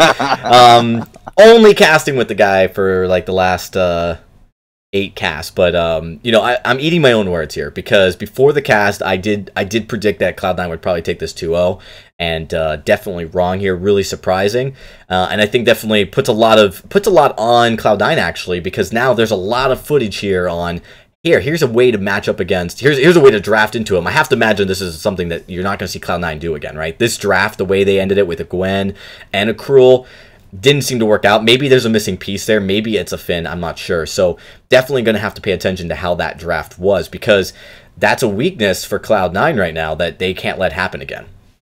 Well, there's a twofold thing there. First is, Black Feather obviously looks to be a really good pick here from Enforcer, so I'd highly expect that to be a ban going forward. The second was the difference in pressure from the get-go, right? We had that Koshka early on in game 1, just absolutely, utterly dominating jungle. This time, though, in this game, we actually had Enforcers kind of fight back a little bit earlier on. They kept tabs on the captain, they kept tabs on the jungler, and that lead, that pressure never accumulated, right? It almost felt like Kroll was, well, not useless, but he had a sub-optimal impact on the game. It really did end up just kind of not really delivering. So those are the two that I saw. And I think that you expect that with a Cruel to be a little bit slower in the early game. You want to get to the late game, but the build path, the more like you're building a Storm Crown, that means you need to be clearing out farm and clearing out objectives. And if you're not getting objectives, then you're kind of wasting that damage, right? You're not using it for anything, that extra damage. So with that, I think that, Cloud9's going to take a look at that game. I think they're going to look at it very hard, even right now as we get into the next draft, and kind of focus on what they can do differently, and also what happened there. Like, what was the reason that game collapsed and fell away from them? Because that's something you really can't afford to let repeat, especially not right now. No, when it comes down to this, I wouldn't really take any chances. Game number 2 might have just been probing, might have been testing something, but game number 1 was just such a turnaround between the two of them. Like, it's you would expect Cloud9 to kind of put their more serious game face on for this one. So when it comes to the bans, I would expect to see a Black Feather early on. We're likely to see either a Vox or a Ringo, probably a Ringo ban early out, and just whoever kind of gets the pick after that, we're likely to see Vox or something similar. I don't think we'll see a Gwen. You know, I'm pretty sure we'll see a Vox from. And I'm okay with the Gwen, but it just seemed like it didn't work with that, specifically with this kind of sustain that Blackfeather had. I mean, he had crazy amount of sustain. He had a healer with him. He, of course, also had that Serpent's Mask. He had, of course, some defensive items at Reflex Block to also keep him alive. And it just seemed like everything was going his way. To see him not go down like almost once in the end of that game was incredible, because he got really close. In fact, there was that last one of those last fights where he was very, very close to going down, and very kind of startling actually that, you know, with all of the damage that even Cloud9 had, and they had some, they weren't able to take him down. Kind of hinged around the fact that it was just Old School doing the damage, not a lot of damage coming out of Isle of Joseph.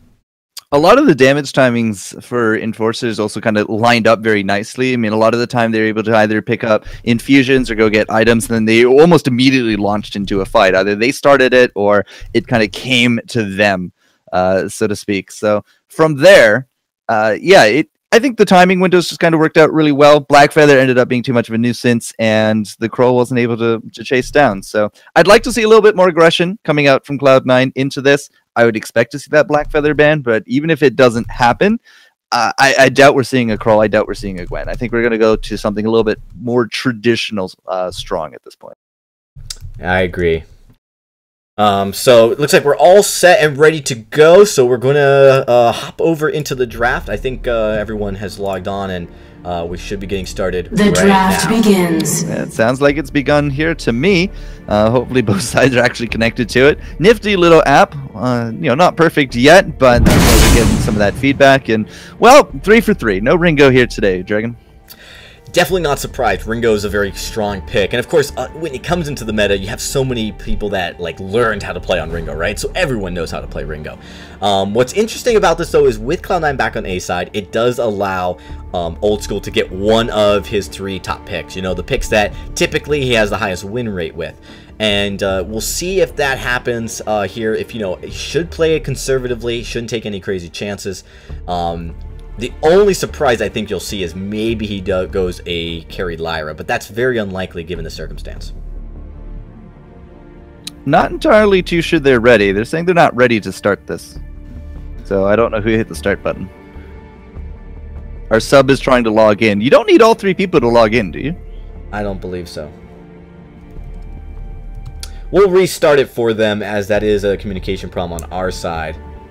My understanding of these kind of things is you only really need one person to log in. You just discuss about the draft and you just watch it and then you pick the thing. So, I don't know. Either way, I think they want to restart. It's not really a surprise that it's a Ringo ban anyways, so I don't think this really impacts it.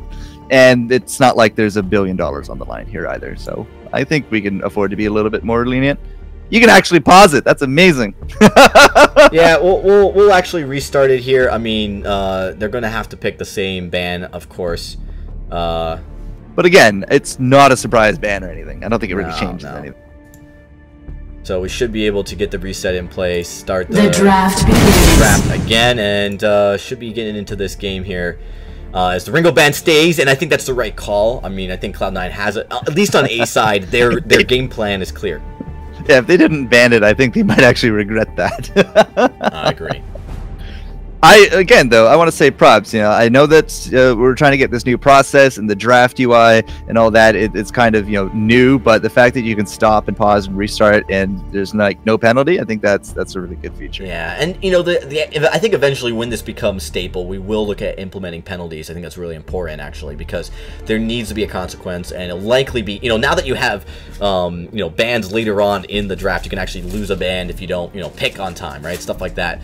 But for right now, you know, these teams are all part of this process together. I do like that glaive ban. I mean, that really rigged havoc. And of course, we are going to see Adagio.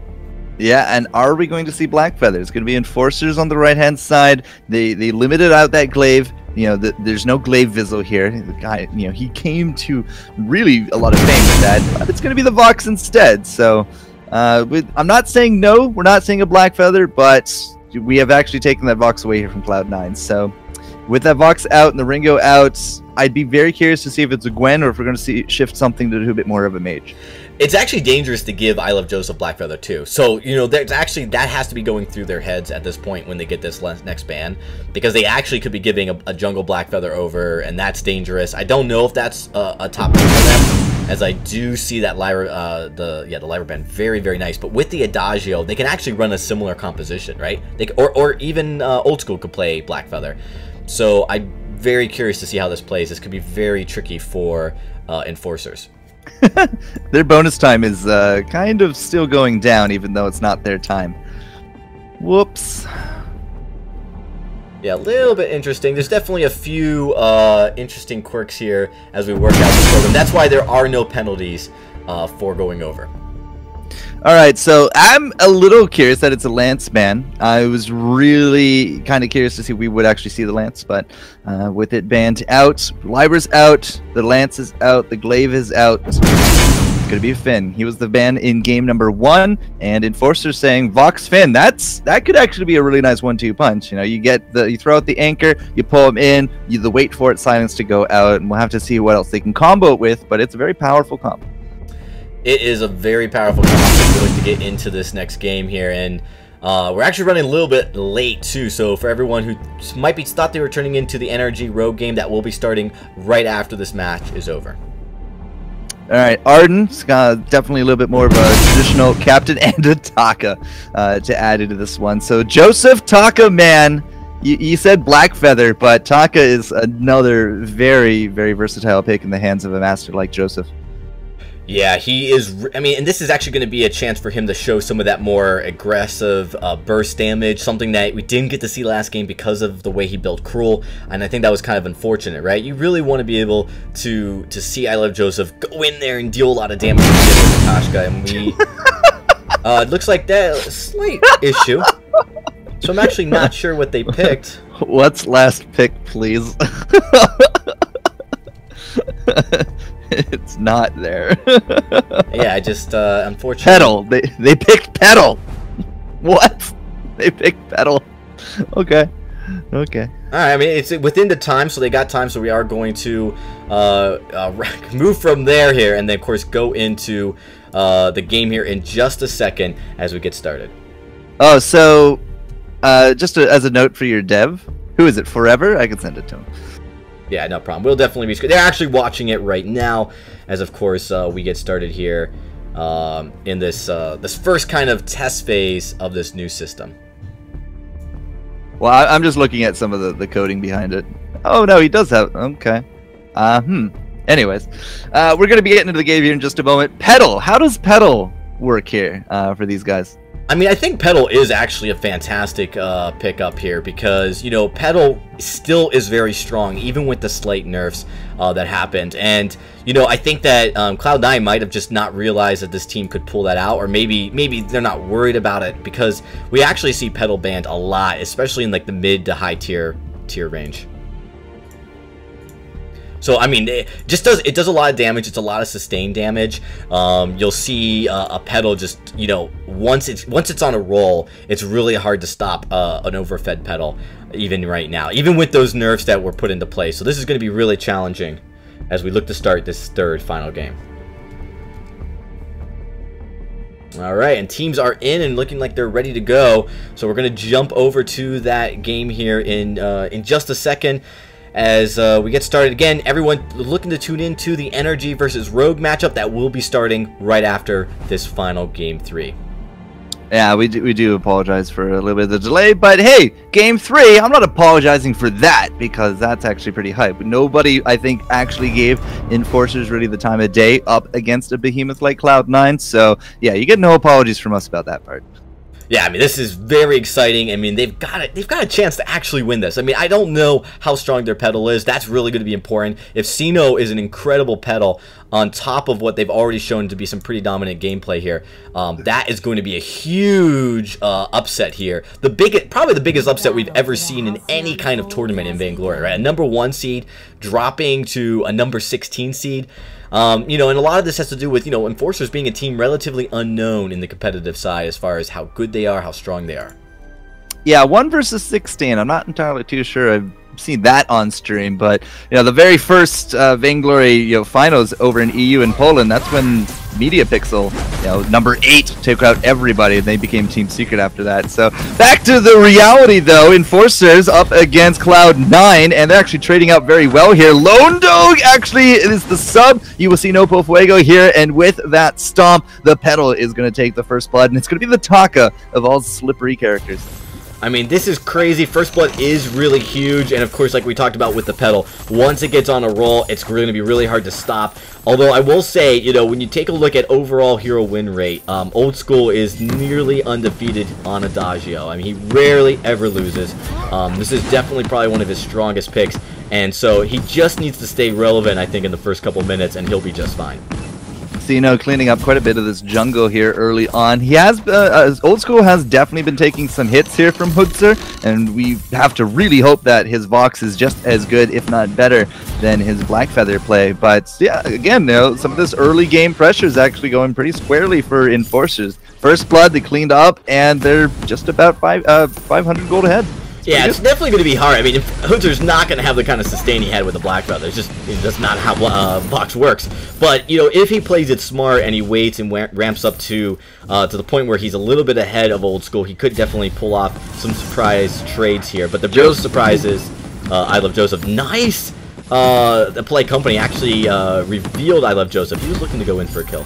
Yeah, and he still is. I don't know why Lone Dog is still here, to be honest. And even going for that dive, wow, so very close. Joseph, he's actually getting that stealth off, and now Hoodser, unless he somehow picks up Joseph from way over here, it's just not going to happen. So skin of his teeth, but they make the kill happen, and they're asserting a little bit more of the pressure of their own here from Cloud9. Yeah, Cloud9 looking to try to build up some of the power spike here. A lot of damage coming out from Sino, though. Again, we talk about Petal.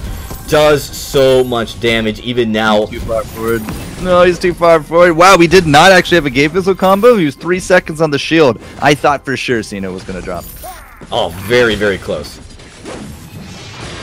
Yeah, still, but Sino's actually not going to be coming over to the fight here with Joseph. That might have been a big mistake, but Joseph himself, he's just going to have to kind of take a little bit more of a hike. Now, okay, never mind. Sino died. How did he die? Oh, he died. Minion. He died to Minion, and the credit went to Adagio. That's how it happened. Yep. That's actually really costly. I mean, they can't make mistakes against Cloud9. They can't give up any gold or any unneeded advantage right now. If Old School's allowed to out-farm Hoodser, that's going to be really hard for Enforcers to deal with. Well, let's just hope that Enforcers can actually deal with it instead of just kind of letting it get away from them like they did Game 1. But with Game 2 actually under their wing, it's really anybody's go. Like, the gold is still neck and neck. It's 2 kills to 1, but I wouldn't read too much into that one for now. Sino is still going pretty heavy here into the Crystal. Hoodser has quite a bit of cash saved up, but I would expect to see the 1-2 punch. I would expect to see the weapon and the Crystal combo here. Hoodser going for the single target damage, and Sino just looking to blow some people up. Yeah, I mean, that's kind of what he has to do. I mean, he's not even at 5 yet. Once the spontaneous combustion comes out, I mean, he'll pack a punch. You do see right now, Old School is higher level than Hoodser. This is the problem with laners, right? They really struggle to level up compared to their junglers now. Even the supports will oftentimes be higher level than the laner, just on how gold and XP is shared in this 2.1 and 2.2 updates. So if we look to kind of look around the jungle, we do see the Arden does get the Fountain, so it's kind of even between both the supports. Yeah, the Fountain's going down on both sides. First major pickups for both the laners here. Old School going into the alternating. We have the Sorrow Blade now here for Hoodser. I would expect a little bit more attack speed to be coming down for him, as attack speed does actually very well for the Vox, but Vox has even opted no boots. Right, Hoodser's not going to be chasing down anybody with no boots at this point in the game. Looking to try to get some surprise attack on the Old School, and right now getting the jump, so he does a lot of damage on the Old School. Old School wasn't even able to put him on fire, or heal himself even. So that little bit of a disadvantage in that trade. We look to see I Love Joseph trying to get Sino down, taking a lot of damage in the process. Yeah, they pop out the fountain, and Gabe Vizzle is going to be keeping this Joseph at least alive for a little bit longer. Sino's still getting some pot shots in. Gold Miner actually gets activated, takes a chunk of Vizzle for his trouble. Hoodser, again, like, no boots. He might be able to, sidestep and Sonic Zoom and fun stuff like that, but he is not going to be able to chase down, especially with those boots there. Was that an auto attack, or was It was an auto attack, and it went all the way back to base. Yeah, there's no wait for it. You were just telling me about how hard it is to level these guys up.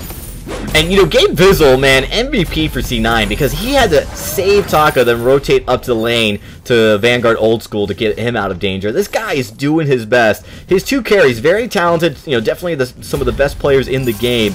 But, when they are in dangerous situations, Gabe Vizzle's got to be there to back them up. They really rely on him. But right now, I really like Old School's lane pressure has been good, right? He's been going toe-to-toe, not giving Hoodser any leeway whatsoever.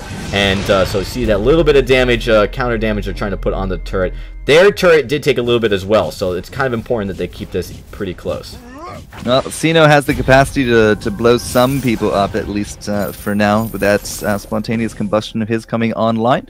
And for now, it's just kind of going back and forth. A little bit of turret damage on each side. It's not quite the snooze fest when it comes down to the building health, but Sino's actually able to clean up some of these very quickly. Doesn't get the last of the forward camps, but he's been pretty on top of his trance.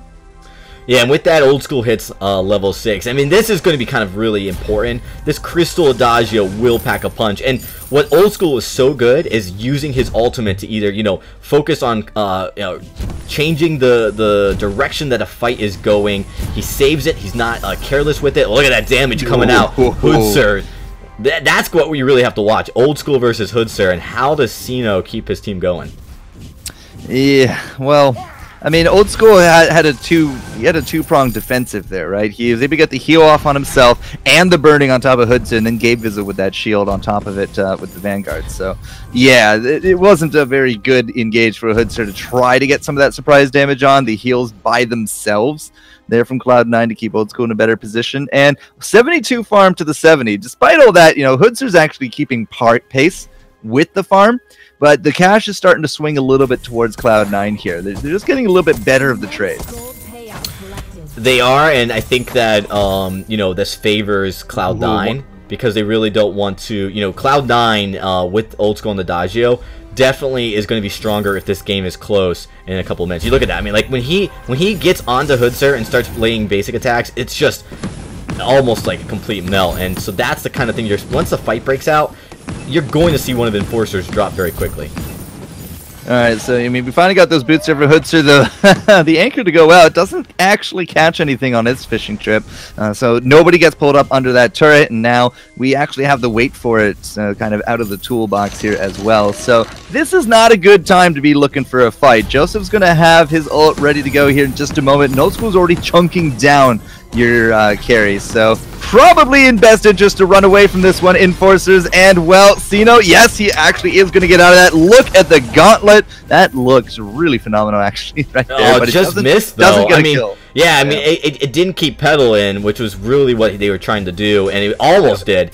And they probably would have gotten the kill, actually, if the gauntlet landed. So, surprising, slight miss by Gabe Vizzle, actually. Normally, his gauntlets are right on point, and unfortunately not able to secure the stun with that. But what it does mean is objectives. He's human too. We all make mistakes. But you're right, with the turret down, Jungo getting cleared out. Again, the cash, 1,000, 2,000 now between these teams, and it's starting to go up and up and up. So it might not be a bloodthirsty game, but at the same time, if they just continue to take the better trades again and again and again, come 15 minutes, you're going to be looking at Old School with, somewhere between 3 and 4 items, and then you're in some trouble. Yeah, Enforcers have to be careful not to let Old School carry this game away. You already see it. The Old School's playing at a completely different confidence. Oh my god, Crucible with the Force to Cord through the wall. They didn't even have vision on it, and Gabe Vizzle's reflexes incredible. He has like a sixth finger that just kind of hovers right there. The wait for it to go out there as well, but Cloud9, they're not really going to deal with the silence part of it. They just back up. They're going to rinse repeat here for some of these cooldowns, and Hoodser is the big target. Mortal wound as Joseph does bring down the damage, but he doesn't get the kill. Instead, they just turn around. They take down the big guy, and Finn, he's going to be dead in the water for 14 seconds. And Hoodser, you've got to be careful. Man, Old School is just marching down this lane. You got no health, buddy. Yeah, I mean, it's actually really dangerous. If Old School makes one step, Petal can delete him. You're already seeing him. He's going to have to use a Vanguard. Gabe Bizzle to come in and save him. Give him a little bit of a save from getting in that kind of a sticky position. I'm actually surprised Sino didn't commit to that attack sooner because Old School pretty deep there on the, near that turret. Old School panicked a little bit. Yeah, but like as soon as the turret turned to him, he's like, "Oh, nope, I'm out." Definitely wants to, make sure they keep pushing the pressure, though. I mean, that's definitely so. Oh, I love Joseph. He's really close to going down. The Vanguard saves him. Yeah, we got a heal there as well. Gabe Bizzle unfortunately has to use that gauntlet. We did get the resistor on top of Lone Dog because he don't care about no gauntlet. And we can actually go fishing here. They're all lining up. Where's the wait for it? We've lost Sino. He's back at home. They're not looking for a fight. I thought they set themselves up perfectly for it. Well, they don't need a fight. Oh, the pull onto I Love Joseph. That could have been devastating. Just too little too late. It's going to be Old School instead taking down Hood. Yeah, I mean, Sino recalling it, and I'm surprised Sino didn't see them coming in to stop that recall. He definitely wanted to go by, though. And, if only they could have gotten disengaged from that. I actually think they should have just disengaged completely until all three members were up and ready to fight. Because right now, you actually have C9s at a disadvantage. They don't have the Gauntlet, and they didn't have Fountain either. So there was a lot of actives already popped for them. So it really would have been actually Enforcer's fight if they could have just gotten the right position. Just above that that inner middle treant, where all these, I want to say pumpkin lanterns are actually hanging, but it's from the Lunar Festival. Right there is where I wanted that fight. I wanted them to turn around. I wanted them to throw down, the Polite Company, the Forced Accord, and just obliterate them in a giant stack. But without Sino there, it kind of all fell apart. So Enforcers have now dropped almost 4,000 gold at this point here, Dragon. It's going from bad to worse. They are, and here's the dive coming in. I Love Joseph looking to get, clean kill onto Petal, and rightly, the right target to go after considering how little defense he has, and this opens up Enforcers now to a big hole here as C9 looks to push. What little defense? What, the O-Cart? I don't see any defense. Yeah, very little defense. I mean, he's got built-in defense. He's got some, but not a lot. Yeah, not Joseph level defense, that's for sure. He only really actually has that Sword Blade. That's all Joseph has. That's all Joseph needs. Yeah, I mean, taking Petal out first, very important. And, the key is when you're going to play with the Petal, you got to make sure that Petal's safe and Petal can disengage correctly. And a little bit of Sino's, air not to get out of that fight sooner, but also just the amount of lock-on that I Love Joseph has with that Taka is incredible. Alright, so as the wheel keeps turning here, 5 and 1 for kills, and as I said, 4,000 and nearly 5,000 gold. It might not be a bloodthirsty game, but again, the gold is just going up and up and up. Cloud9 are going to be looking for even more power spikes, because I said, 15 minutes, you're looking at a 3 to 4 item Old School, and he's pretty much on track for that right now, as they are going to be looking for this fight. Joseph is in the front. Gabe Bizzle actually taking the brunt of it. Old School actually into the back there as well. Not a lot of damage returned on top of Enforcers here, but now we have that gauntlet, the big slow. Shield is not enough. Lone Dog dropped, but they traded 2 for 1, and now it will be Enforcers exacting a little bit of revenge. They have found their fishing spot, and they actually got quite the haul there.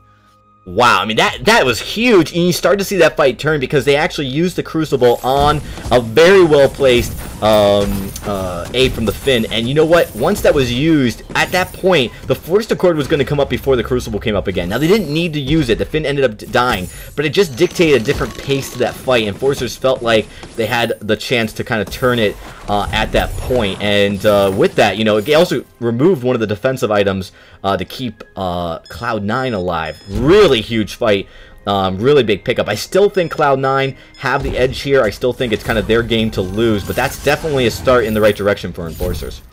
Yeah, they're not going quietly into the night, right? They still have some bite to them, and once they actually find something very juicy, they are able to really sink their teeth in, and that's the lesson that C9 learned out of this one. Now, coming into this next fight, we are going to be infused up. 3 infusions across the board here of Cloud9, and while we're kind of ticking down our infusion, the Hoodster actually still rocking a level 9 infusion. He is level 12 now.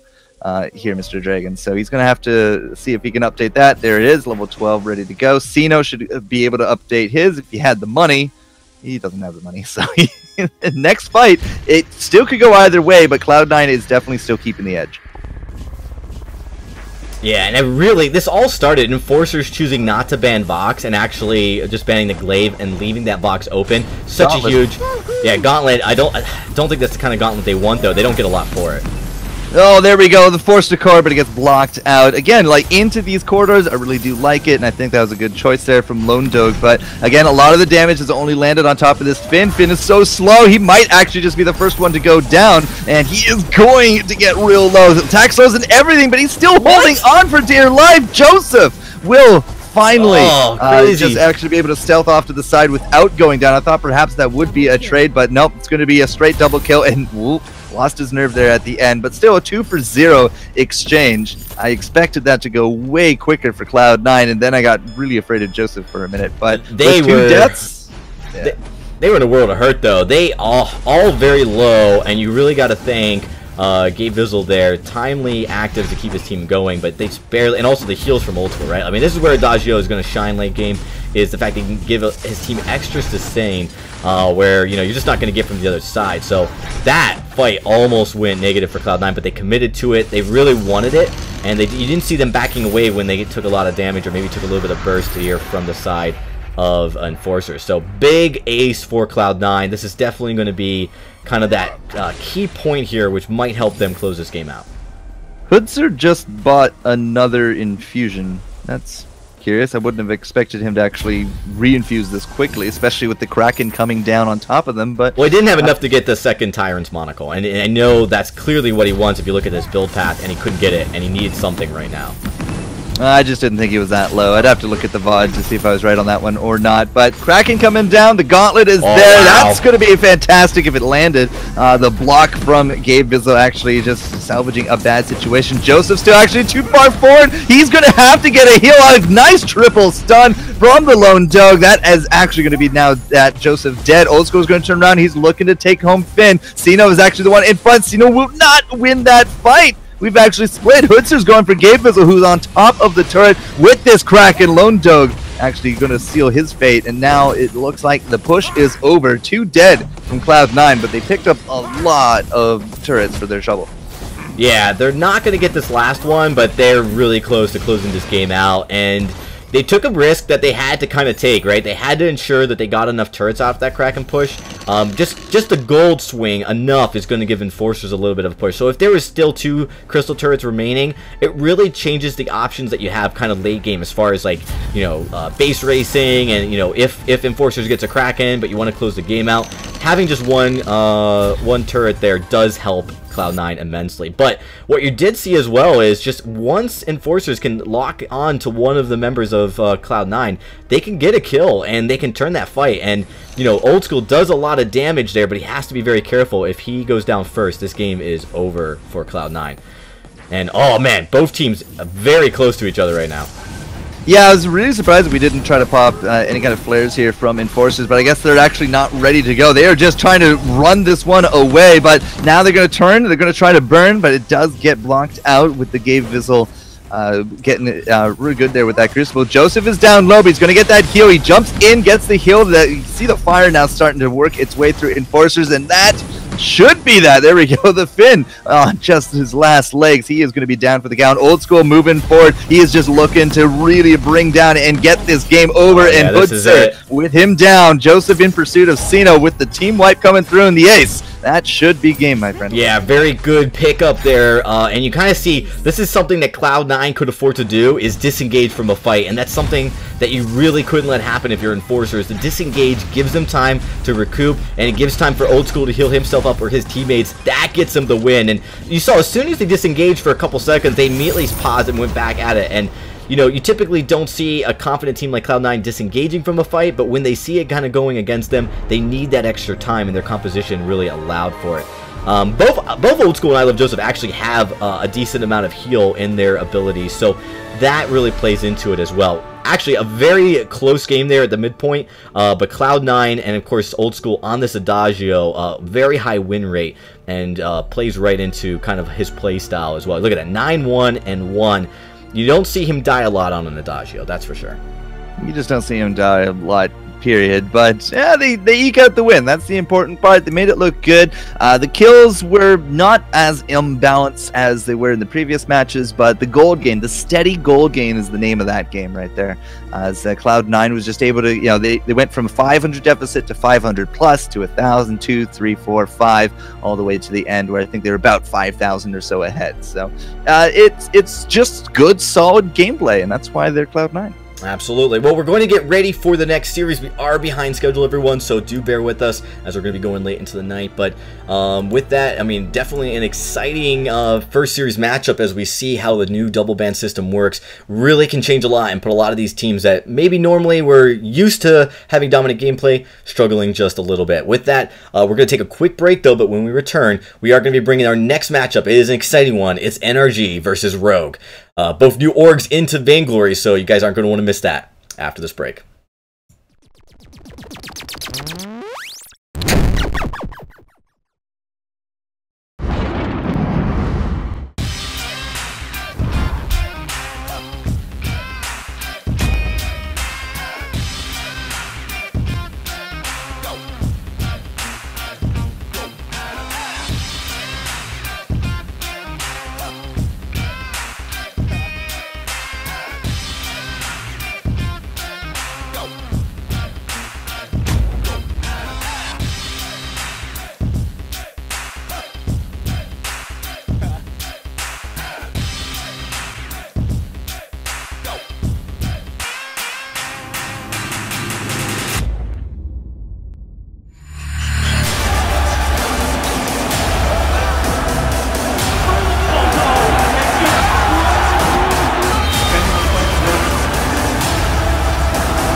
Ben, Sam, and Ken are on separate journeys to defeat the menacing Vile Dragon. But let's just say luck isn't on their side. If only there was a way for them to find each other and band together. Well, that's why there's Band. It's a mobile app that allows people to come together using common interests. With Band, you can find fellow gamers, chat, schedule gaming sessions, and conduct polls. Stage epic battles with friends while sharing videos and photos along the way. So try Band today. Band. Be together.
All right, everybody, welcome back as we get ready for our second series of tonight. We are definitely running a little bit behind schedule, so we thank you guys for sticking with us. We're going to be going late tonight, but we have a very exciting matchup tonight, and one of, or actually both of these are new organizations that joined Vainglory, acquiring some rosters and some players of high profile that have been in the competitive scene for some time, and we are really excited to be showcasing you it first. And looks like we're just about ready to get into the draft. So let's take a look at the matchup here tonight. It is, of course, NRG versus Rogue. And, of course, what's really exciting is NRG, of course, picking up Hardek, Combo, and Gaspy. Them coming over from Nemesis, Hardek from Cloud9. We'll see how they play tonight. But Rogue is formerly Anarchy, which was formerly Vertigo. And, they came in here and picked up a very established roster. Of course, we do see them picking up WizSibs and Grasscoon. And it is, of course, WizSibs playing tonight, as well as Xhammy and Evolve. So this is a lot of established players, and actually two players from an established roster, as well as Anarchy, coming together here to try to create a more powerful, more dominant team. It's, well, I mean, we also said that about Cloud9 versus Enforcers, right? But that went the distance, and it was actually a pretty nice set. So you can't really make these assumptions here, Dragon.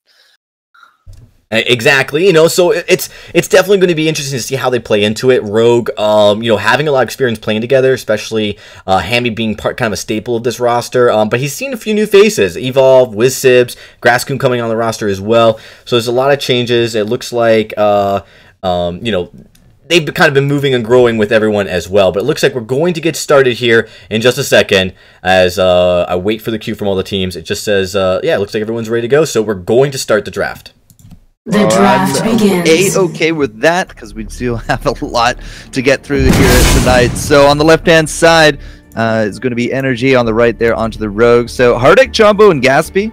I said this, I prefaced this. This is the first time I get to see some of these teams in action. But there's a lot of names that you recognize here. The great Gaspy made his rise a little bit earlier on. Hardek, of course, he's just kind of been in the scene forever. And WizSibs, he made quite the mark last year, I'd say. I think he really grew as a player.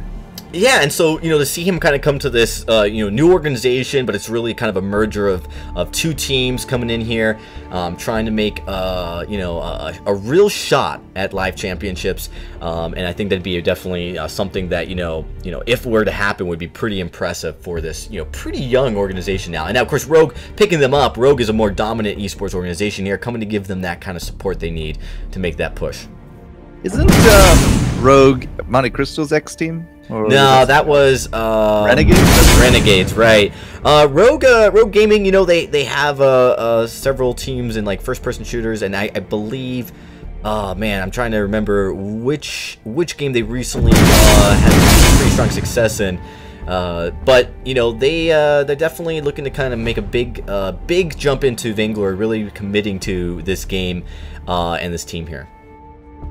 All right, so into the draft, as it does look like we have a few of these down. I've just been keeping an eye on the in-game chat because Hardek has questions and still trying to teach him how to internet here. But with the Lance out, the Lyra out, this actually did not give rise to a Mox or a Ringo. And in fact, those are actually going to be the second sets of bans. So it was kind of just hiding their hand, so to speak. The Adagio there, the Finn right there. I guess you can't really jungle Finn. Long gone are the Shinkaigen days of Finn, right?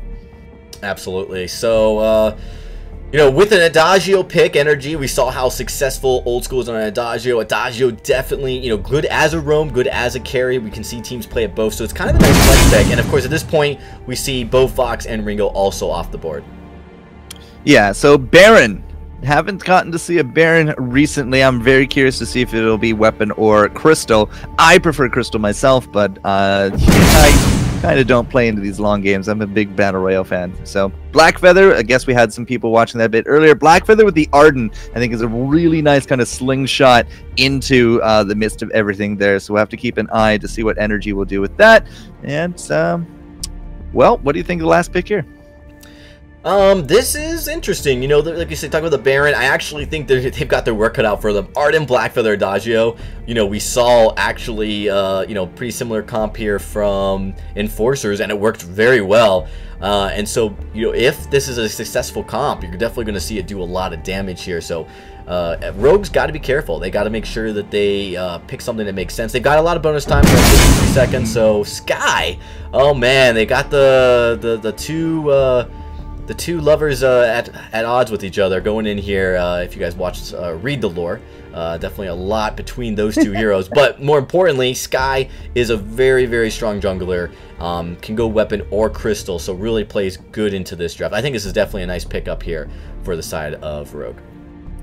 Well, I mean, Rogue, I'm a little afraid, right? They got a Blackfeather on energy. We have an Arden and an Adagio to go with that, right? So again, you can slingshot in with the Blackfeather, and really the only person that is going to be sitting in his way is that Finn. I was really hoping for something more of a solid melee to go here with. I keep wanting to call them Anarchy, and I don't know why. Rogue.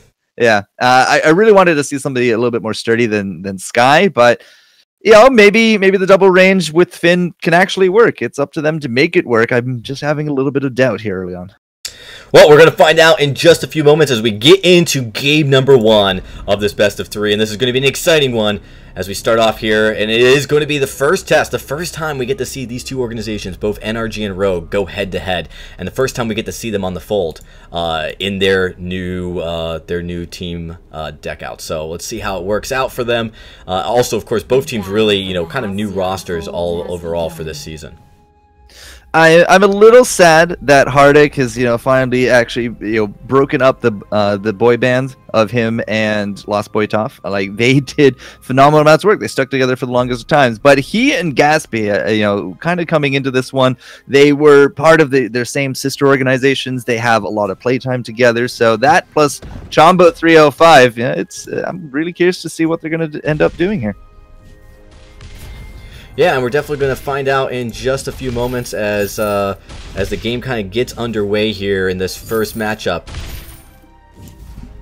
Gatsby's up in that lane, so it'll be, you know, kind of Hardik returning to the jungle, and he is that Blackfeather jungle. It's not always going to be the Blackfeather lane out there. So with him just kind of wandering around, Chombo, we see he's just kind of keeping tabs here into the laners. We do have the Iron Guard contracts on both sides for our captains, so lots of health, lots of energy being returned, and nobody's going to get that Ancient Treant just yet. Sibs is still kind of actually posturing around, but Hardik is, you know, he's actually not going to give this one up easily. So will they actually be able to take it down unbeknownst here to Rogue? It's actually still very possible. Yeah, the Ancient Treant, it's a double-edged sword, because if you take it too soon or you show your hands of your positioning, you can actually give up an early kill. Definitely that first blood is more potent and definitely more valuable early in the game. So going after the Treant right away, you see a lot of teams, they kind of poke it, they toy around with the idea of taking it, but they definitely wait until the rotations are just right. But you actually, sometimes if you don't do it right, can actually sacrifice a rotation in the lane or in the jungle and give up farm for it. But you see Hardik caught out by him. Yeah, Hardik just being made into a sandwich here at this point. Sibs with the reposition is actually real good, but Hardik is still looking for that kill. Chombo, he actually finished it off. There's the first blood you're looking for. Chombo very likely to be the sacrifice there just to make it happen, but a little bit of jungle farm means that there's a leap. Better trade for energy. It's a leap who gives. Like, Xami won't catch Hardik. Not this early on. We don't have any boots on the guy. Yeah, and you know, so early kill, that's actually really huge. Although you still see the gold pretty even between the two teams, so they didn't get a lot for that first kill. You know, as they have given up a little bit of farm, but right now, you know, getting that aggression was important, but at what cost? We'll have to see how that kind of plays out. Now Hardik's actually coming down here. He's going to be looking for this Ancient Treant, and he has the rest of everybody in there with him as well. We won't have that jungle spawn here for another few seconds, but again, Hardik and Chombo, if they're just out here in the jungle dominating it, Sky's not going to be getting much. Yeah, that's definitely important. You do want him to keep Sky back and at bay. Baron, you know, really, he needs to farm as well. He's definitely going to be more potent late game, so it's really up to WizSibs here to make sure he continues to farm and hit his power spikes in a timely manner so Blackfeather doesn't get out of control. Gaspy here in the lane on Adagio, definitely looking to try to keep up here with the Baron and, you know, doing a pretty good job so far. It's not too concerning, just a few CS behind. Where it's really going to be important is how Hardegg deals in the jungle. So already, you know, there's a little bit of a gold disparity here, just 500, but it's something where if they don't rectify their rotations and focus on like a little bit more aggression, it can easily grow, and the late game definitely favors this Baron. It's kind of funny that you might say, just based upon watching this early game, that it should be Energy kind of clear ahead at this point, but they're the ones behind in farm, they're the ones behind in last hits. They got the first blood and they've got those ancient treants, but that hasn't actually amounted to an actual lead. You know, it comes down to still getting those last hits, still getting those jungles, and Gaspy, he's kind of playing it from behind. Hammy is up to 36 on this Weapon Baron. Yeah, and you know, he's got this lead in both the jungle and into the lane, and already Hardegg trying to do that counter jungling. He knows he has to. They do find WizSibs here kind of by himself as they look to try to engage. WizSibs, nice Surrey strike to get out of position. You know, they just don't, you know, they don't want to give up any costly deaths if they don't have to. If Hardegg faints early on in the fight, you can use the reposition actually very easily there from Sibs, I feel, because, you know, Hardegg's not actually going to have, at least not until level 6, another way to gap close. So he's been dancing around, which is why Sibs has actually not really been able to, you know, drop, so to speak. He hasn't actually gone down yet. He's evaded all capture, but Hardegg into the lane. I'd say that he's actually still farming very well. He's going to go into that weapon. Will it be more Stormcrown? Will it be a bit more of a Serpent's Mask? If we go based upon what we saw earlier on today, I think the Serpent's Mask route, it goes actually really well with everything. But we're gearing up for a fight here, Dragon. And everybody's coming down. We have a little bit more of a level advantage there for Energy. They absolutely murder the Sky. She is not welcome in her own jungle. They're still looking for evil, but Hardegg, no, he gets level 6. He has the Rose Offensive. He's able to get out for the hits there, take him down. And this will be a 2-0 for Energy. Man, that's a huge kill pickup here to get that kind of advantage. Really alleviates some of the pressure they've been having with farming, right? They've been behind for most of this game now, so this is going to help clear things up. They got to be careful though, but moving together, this is something that Hardegg kind of brings that competitive edge, right? The macro play of how to rotate, even if they're behind in farming. You see that all too often, but right now, you know, they're looking pretty good. They got a nice sizable gold out of that and taking the gold lead for the first time this game.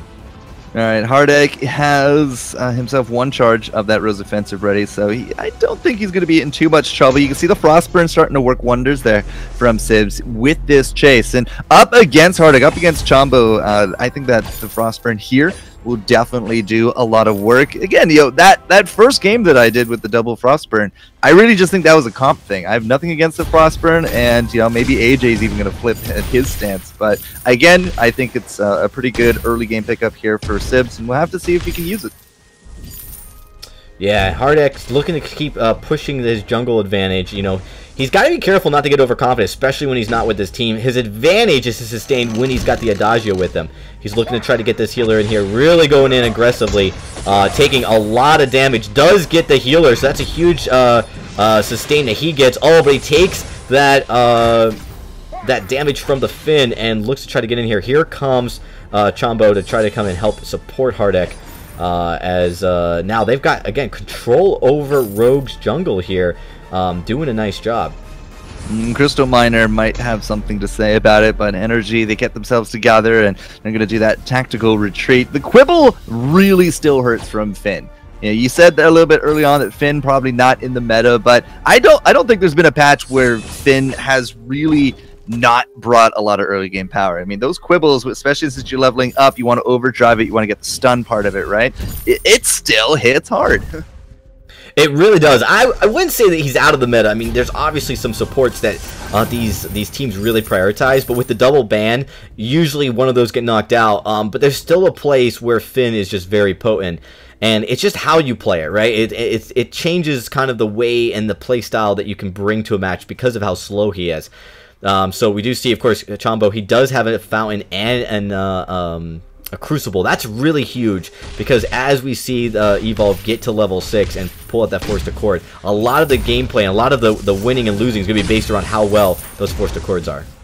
Now, a little bit of damage here going to be accruing on top of this. Finn, he does not have that level 6. We do have Crucible ready, and we do have that Gauntlet there as well. But Chombo, I think, went just a bit too far from the mark. Gaspy now under a lot of pressure. The Crucible to come out to keep him going, but Hammy landed quite the double whammy on top of Gaspy right there, and he just started melting. So Energy, I don't think they're going to have the comp to kind of push and look for the tower dive. They don't have enough meat on their bones, but they are keeping good tabs on Rogue. Didn't see that one coming, and Gaspy again is just going to start melting down. Hammy over the ridge, he gets that kill, and I think they might even get Chombo here as well. It's really hard to run away from that Frostburn, and now they're hunting for Hardik.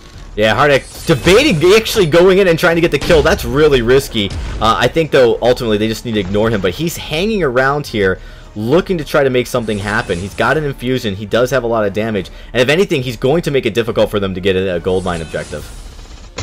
He's really just kind of dancing around this. The gold miner's been reset, and now, all right, the Rose offensive, I don't think that's actually enough. Maybe it is. Sibs did not really be able to hit any of that Frostburn, and then the last Rose offensive to go right through the death from above. That's actually going to be a cooldown down for Sibs, although it's not exactly the end of the world, but Hardik will live. That's the important part. And the bigger thing is that Rogue weren't really doing much with it. Yeah, he has no Rose offensives whatsoever, so he has to be really careful to go in so hard into these fights. He's being very, very aggressive.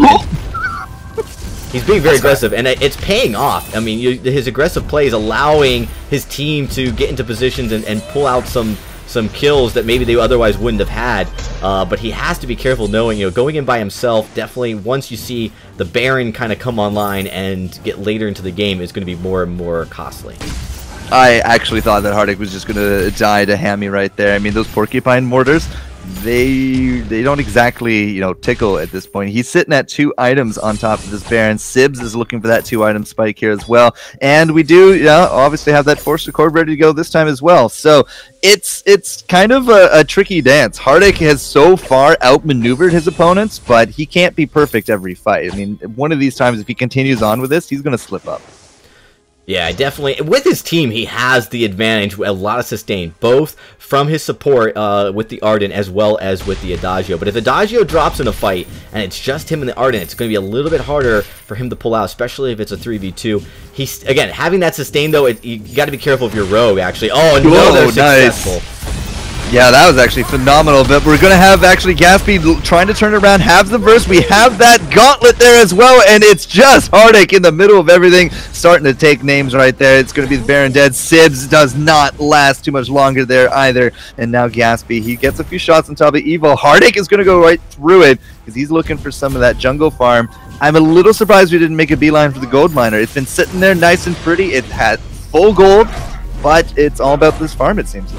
Yeah, not able to clear out the farm fast enough. You're going to see this turret going to go down here as the barrier just comes online, but not soon enough as Gaspy picks up. That's a huge objective here for NRG, and they really needed that as we get into this into the later part of this game here, because they've already been aggressive early and trying to take advantage of it, but hadn't gone a lot for it. Getting that turret early, big time objective. All right, Chombo had the shield. Hardik's going to be okay. Does have that Serpent's Mask plus the armor all ready to go. 2 items there on Gaspy and Chombo. I mean, he's just been captaining like a champ at this point. They got the turret. They got the jungle. If they can get another fight here on top of Rogue, well, that gold miner very likely to go over here to Energy. And already Energy up in the cash there as well. We're pushing about 2,500 now and counting. Yeah, I mean, they've got a nice lead. Game's looking really good, and we saw the Adagio Blackfeather composition playing out for Enforcers against Cloud9 with success. So clearly this is a composition that, it's just so hard, especially if you have a hyper carry like Hardik on the Blackfeather, the best member in your team. It's really important for the enemy team to take him out, or at least one of the enemy team members out quickly, because if this fight lasts, if you see a fight lasting longer and longer, it's favoring the team with the Blackfeather and Adagio more. Oh, absolutely. We already saw proof of both situations where you let a Blackfeather get away with the game and you let an Adagio get away with the game. It it's going to be a little bit more painful than anything else. Gold Miner will actually be secured. Hardek is able to pick that one up. Gauntlet, well, I think got one stun on top of Hammy. Does not really do much up against the behemoth known as Finn, but another great turn in. That's a quibble, but it does not actually bring down anybody. In fact, it's going to be the reverse. Energy just kind of brought closer to their objectives. They pick up 2 kills. They're looking for Hammy, but it's all right. Now we can just take the Crystal Miner instead, and that's still going to be a win for them. Yeah, I mean, the big challenge there is they get the pull, but they bring in the Verse of Judgment. Oh, that's a huge bounty pickup. Hammy can't actually get the kill on top of Chombo, but he was able to help out the Crystal Miner, and they take down Heartache, but we're going to lose his life for it. It's not going to be a team wipe. That's important, but Sibs and Evil now, they're kind of stuck in a 2v2 push, but there's not really a lot more pushing to go here. Energy's kind of done what they need to do. They got their objectives. They can piece pretty easily.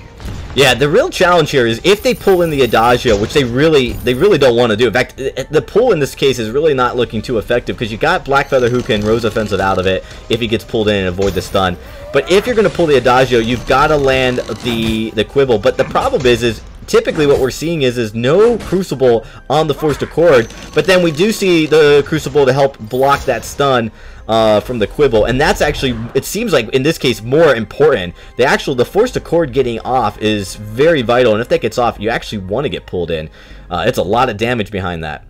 Well, we just saw that example, right? He pulled in 2, went for the Quibble, gets it actually crucibled, and then Hardek's like, all right, and kills 2 of them. Yeah, so right now, Rogue really struggling here to deal with this composition.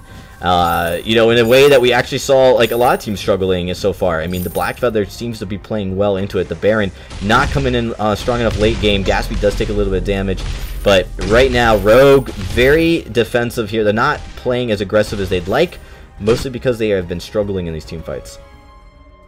8-4 for score, and again, you're looking at about 4,000 gold between the teams. Kraken now coming into this one, and a little bit of posturing here from Energy. We're at 3 items there for the Adagio. You call it 3 items in a bit here for our Blackfeather. He still has no tier 3 boots, but really doesn't need it. He's able to stick to his opponents pretty easily, I feel. And this Kraken, wow, I don't know why Rogue decided to go home, and I don't know why Hammy actually did a little bit of a funny leap there, but either way, they are nowhere near this Kraken, so this way home is way a too good late opportunity. Yeah, I mean, you need to go home, but you got to time it before the team goes to take Kraken, and they have no vision, so they just really don't know what's going on. They need to go home to buy items, but they go home way too late, so they aren't even able to engage on this fight. Look at this! Yeah, we're gonna get Chombo, but unfortunately, Chombo's not the target I think that they wanted. We did not. Oh, we did. Okay, that's gonna be the gauntlet down, and they lost Hardek for their trouble as well. A pro move from Rogue. Hammy's not even done yet. He's looking for Chombo, but I think he's the one that's going to get chomped up here. Gatsby, he's going to be taking some damage. We have now that Burst of Judgment. That's a lot of damage on top of Sibs, but without Hardek, I don't think they can do this. Sibs could kite that all day. They should have just disengaged, not gone after that. Huge mistake, because now they're going to give up definitely one, maybe even both of their lane turrets, and that's huge turret push here for, if you can get these 2 turrets, that would be a huge advantage for NRG to not have to deal with any lane contention here. You know, there's just not enough damage. You are going to see Hammy coming up online here, but already Kraken, he's only now at half health, and he's just doing a lot of damage here. So both they would have been able to only give up 1 turret with the kill on Hardek. Instead, trying to be over aggressive cost them another turret. Yeah, but when you're seeing red, that's all you're really thinking about there. So, yeah, hindsight says should have went for the Kraken. Even despite those deaths, I don't think Energy really minds too much, because now they're cleaning up jungle here. As you can see, Crystal Mino's there, but Chompo's actually going to let him live.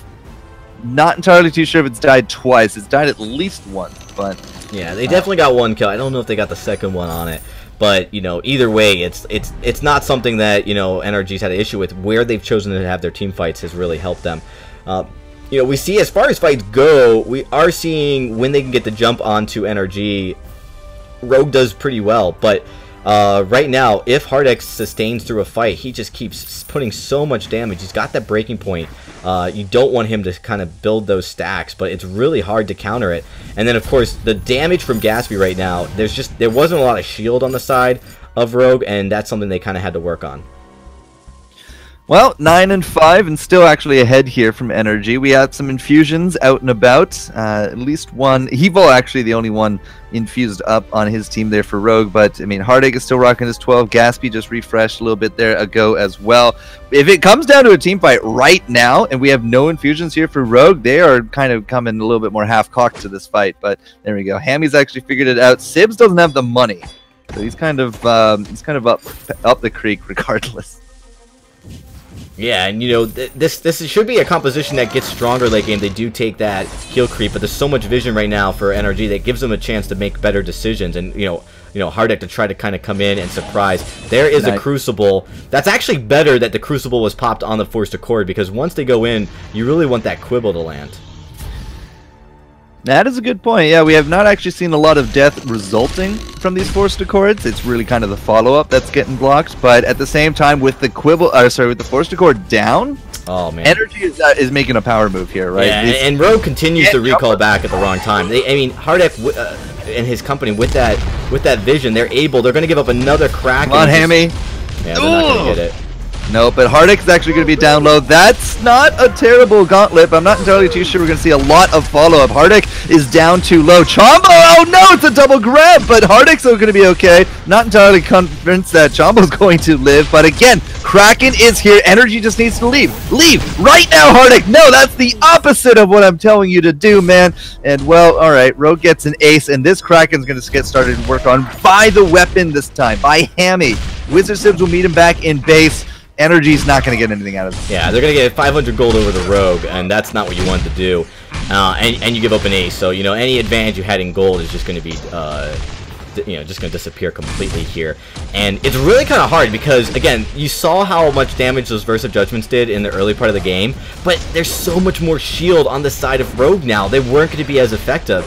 And, I mean, they actually were able to kill Gaspy right before that Versa Judgment finished channeling, like literally a second before. And I think what happened is Heartache made the decision to commit, thinking that that damage was going to come through and he was going to clean up with a Rose Offensive, and it didn't, and he ends up going down. You know, a couple seconds, maybe a little bit of a predictive decision there by Heartache didn't pay off. None of that actually paid off. As soon as Heartache got chunked down, they should have just immediately left.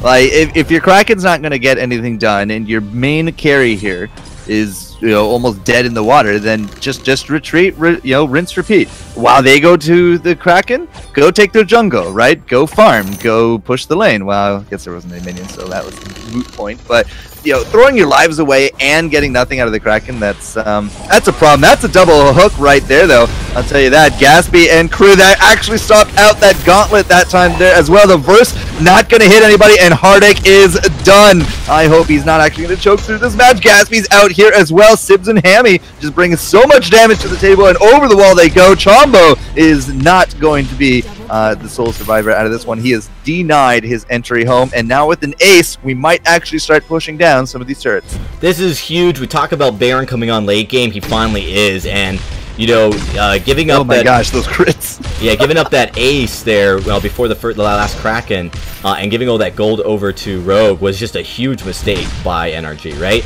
And now we're seeing the fruits of that, you know, and the payoff of going with the Baron in lane. It's risky in the sense that you've got to get to late game, and of course we saw what a good job that Gaspy and Heartache did early to kind of put Rogue back away from getting kind of momentum in this game, but now with the momentum going their way, and with Baron really strong, once he gets that second Tyrant's Monocle, it's going to be very, very challenging for Gaspy and company to kind of deal with this. Heart and Gaspy have their work cut out for them.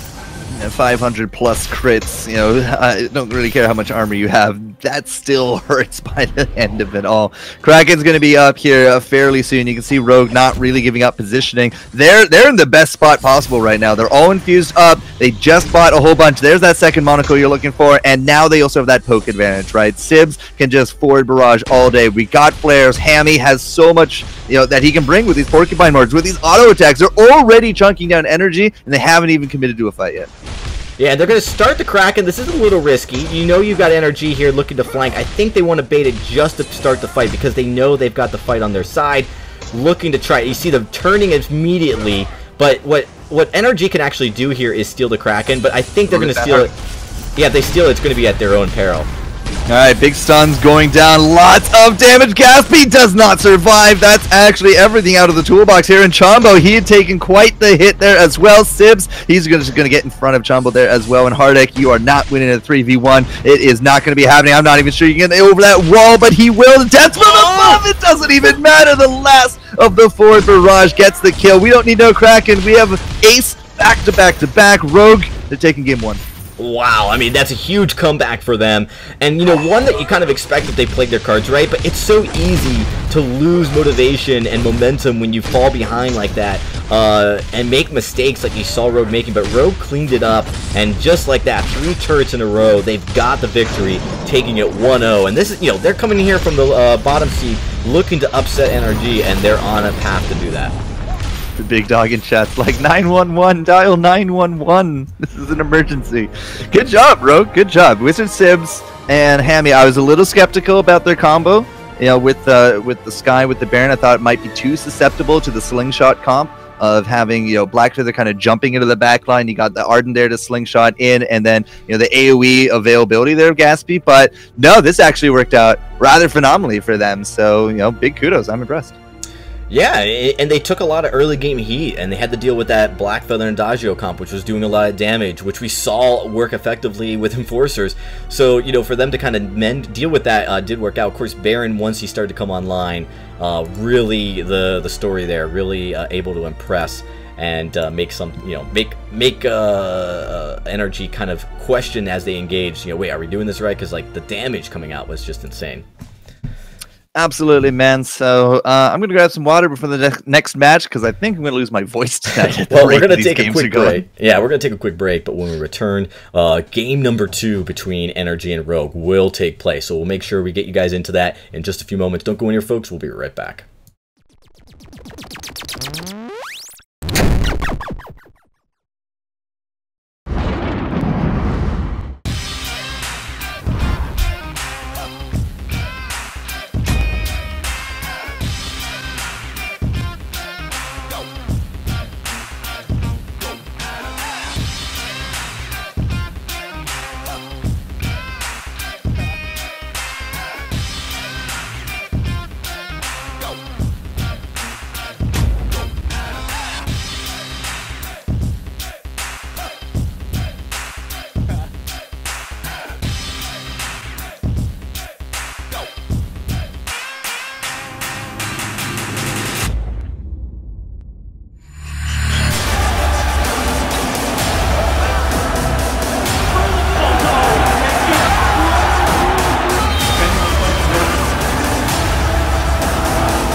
Ben, Sam, and Ken are on separate journeys to defeat the menacing Vile Dragon. But let's just say luck isn't on their side. If only there was a way for them to find each other and band together. Well, that's why there's Band. It's a mobile app that allows people to come together using common interests.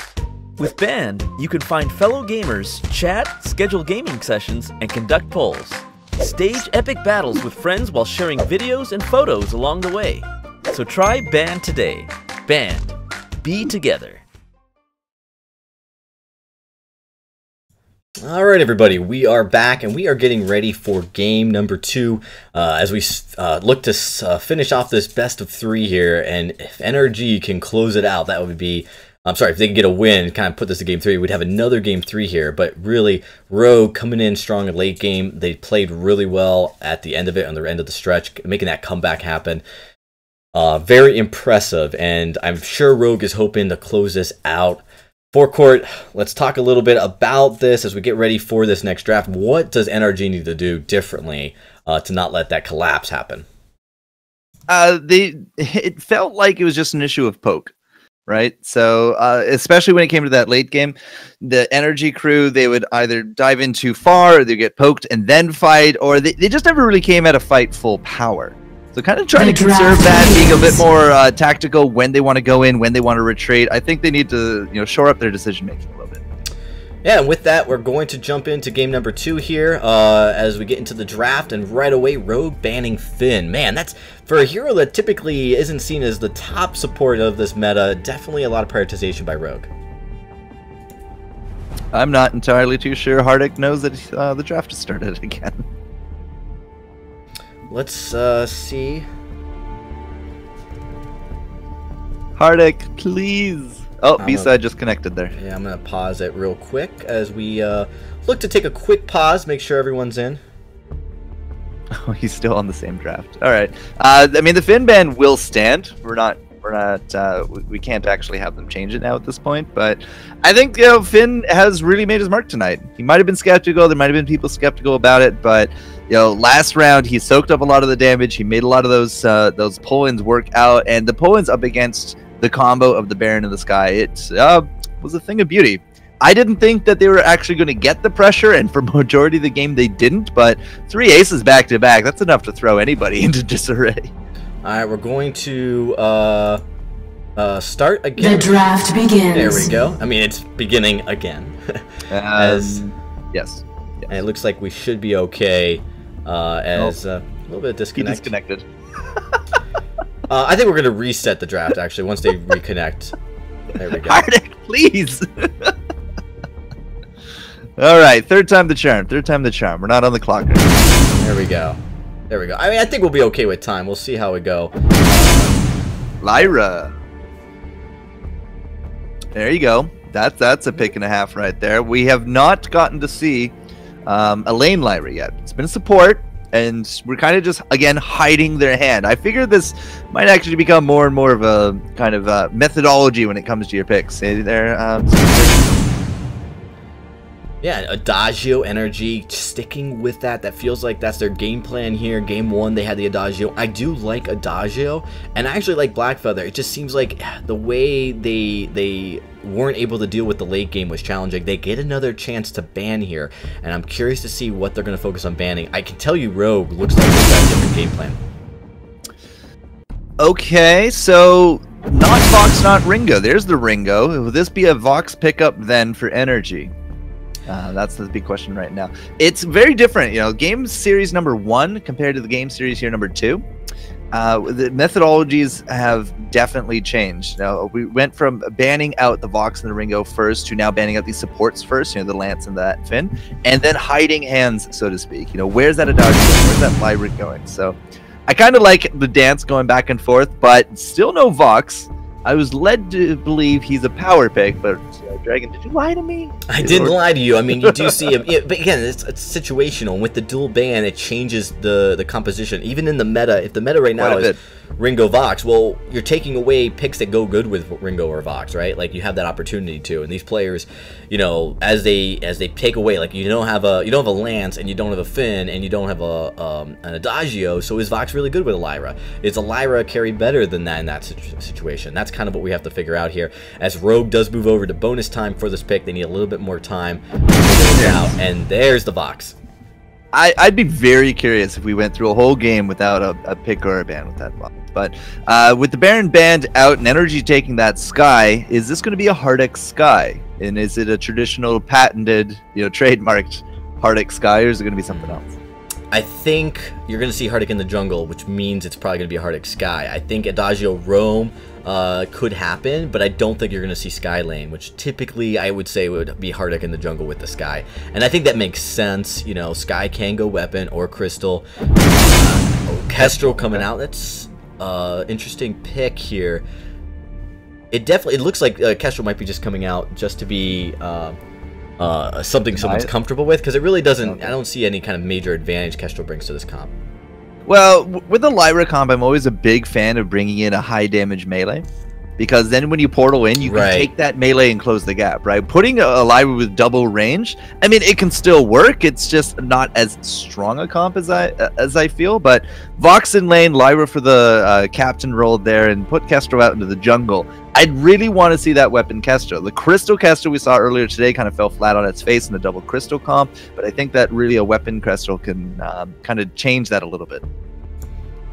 Absolutely. We will be waiting for this last pick here. They are on bonus time, looking to try to make this final call. You know, and again, will they go Adagio?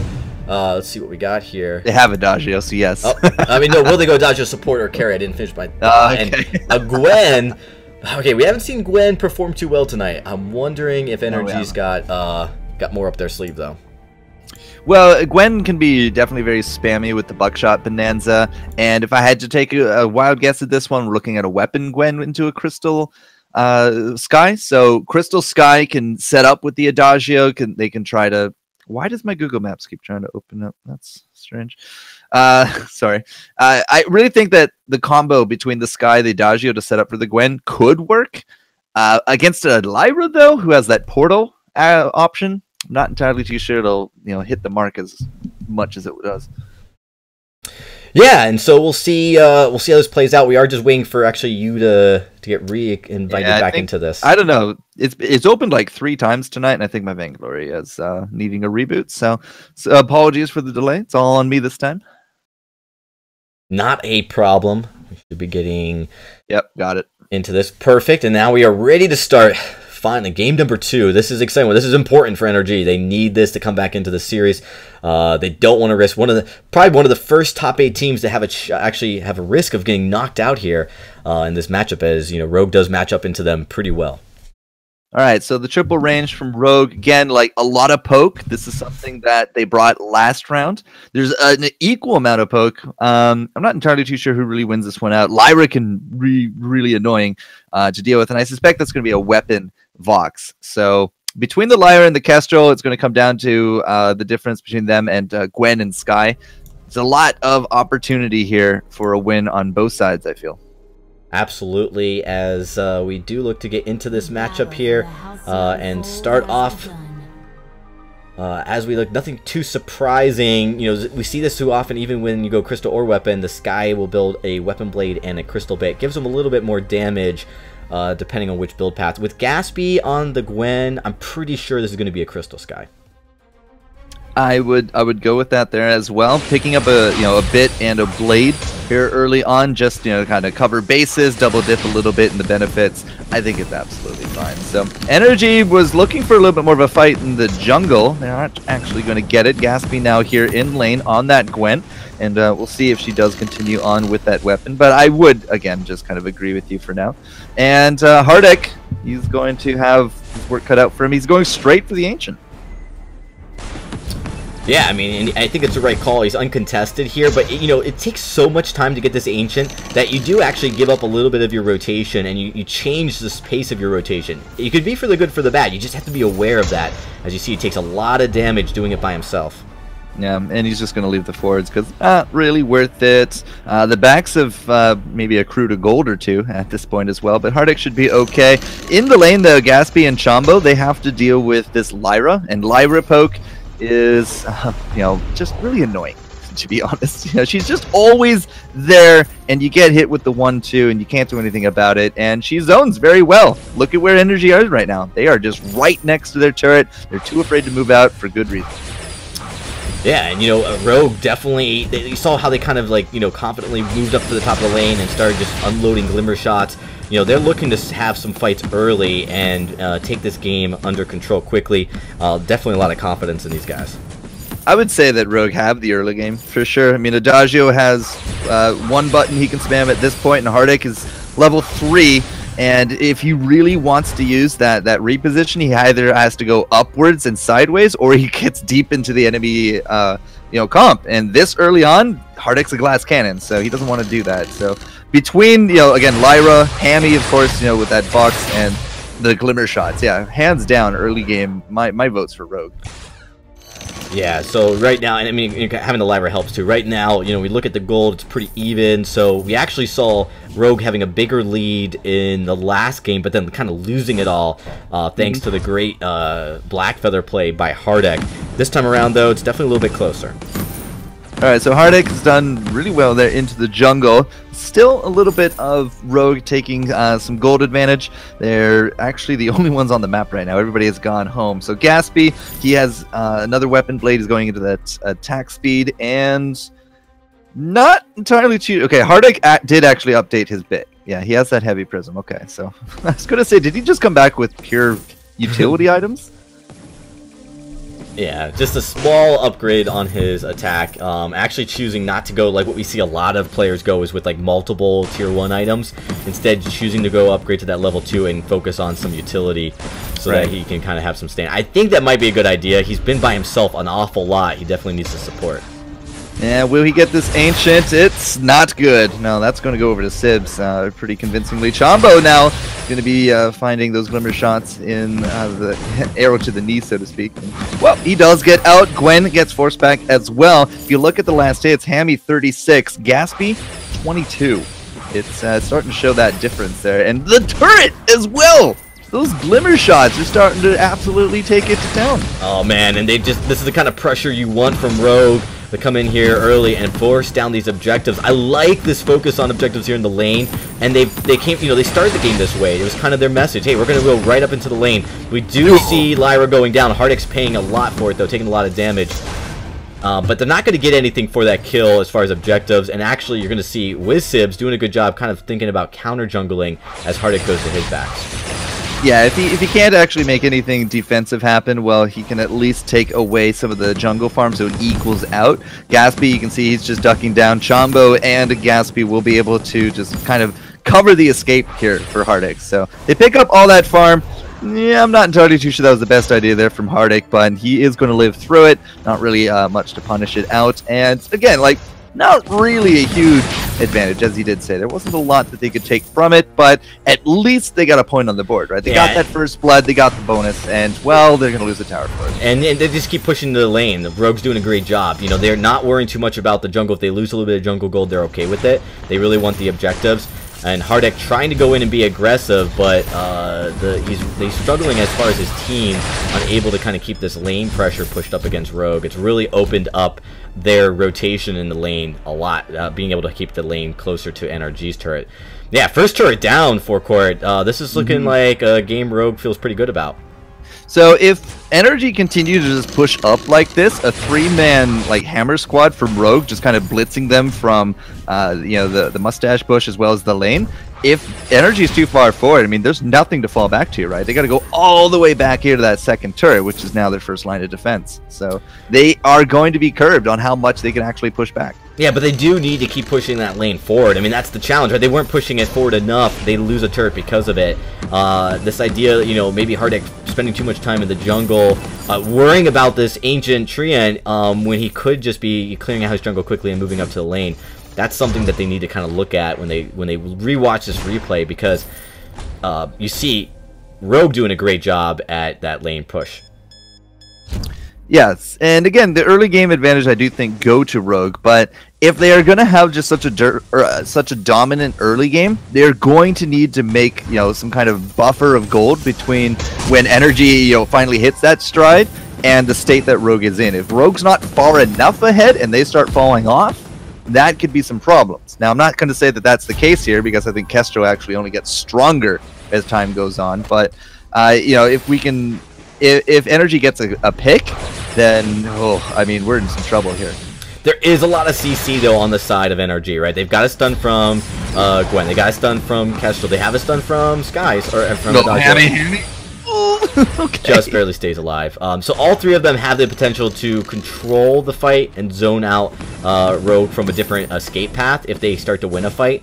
And of course, Sky's got great chase. So if they do start to win a fight, I think they can close it out better than probably anybody else.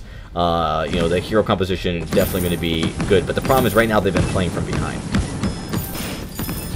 And I don't really think it's like super behind either. It's definitely a comebackable game. So Hardik, he's going to be looking for a combo here. Hammy in the front. It's going to be good. The one shot comes out from, well, almost base. Chombo the one to actually eat that. But death for Hammy. And now with the wave pushing in, this could actually be some pretty decent damage on the turret if they're going to be pushing in.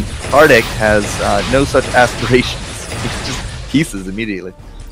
Yeah, he does have that Frostburn first. We've seen almost every Sky build that first. And that means that, he is able once again to get locked onto you to continue that chase. So you don't want to get caught in a 1v1 trade with him. You definitely want to have your whole team ready to go if you're going to go up against Hardik. because he is packing a punch right now. Yeah, Hardik has himself that Frostburn. He's looking into what I assume at this point is going to be that Broken Myth. Chombo has Fountain. At the same time, we have Fountain and a Crucible there on the side of Lyra. And, you know, it's both the healers.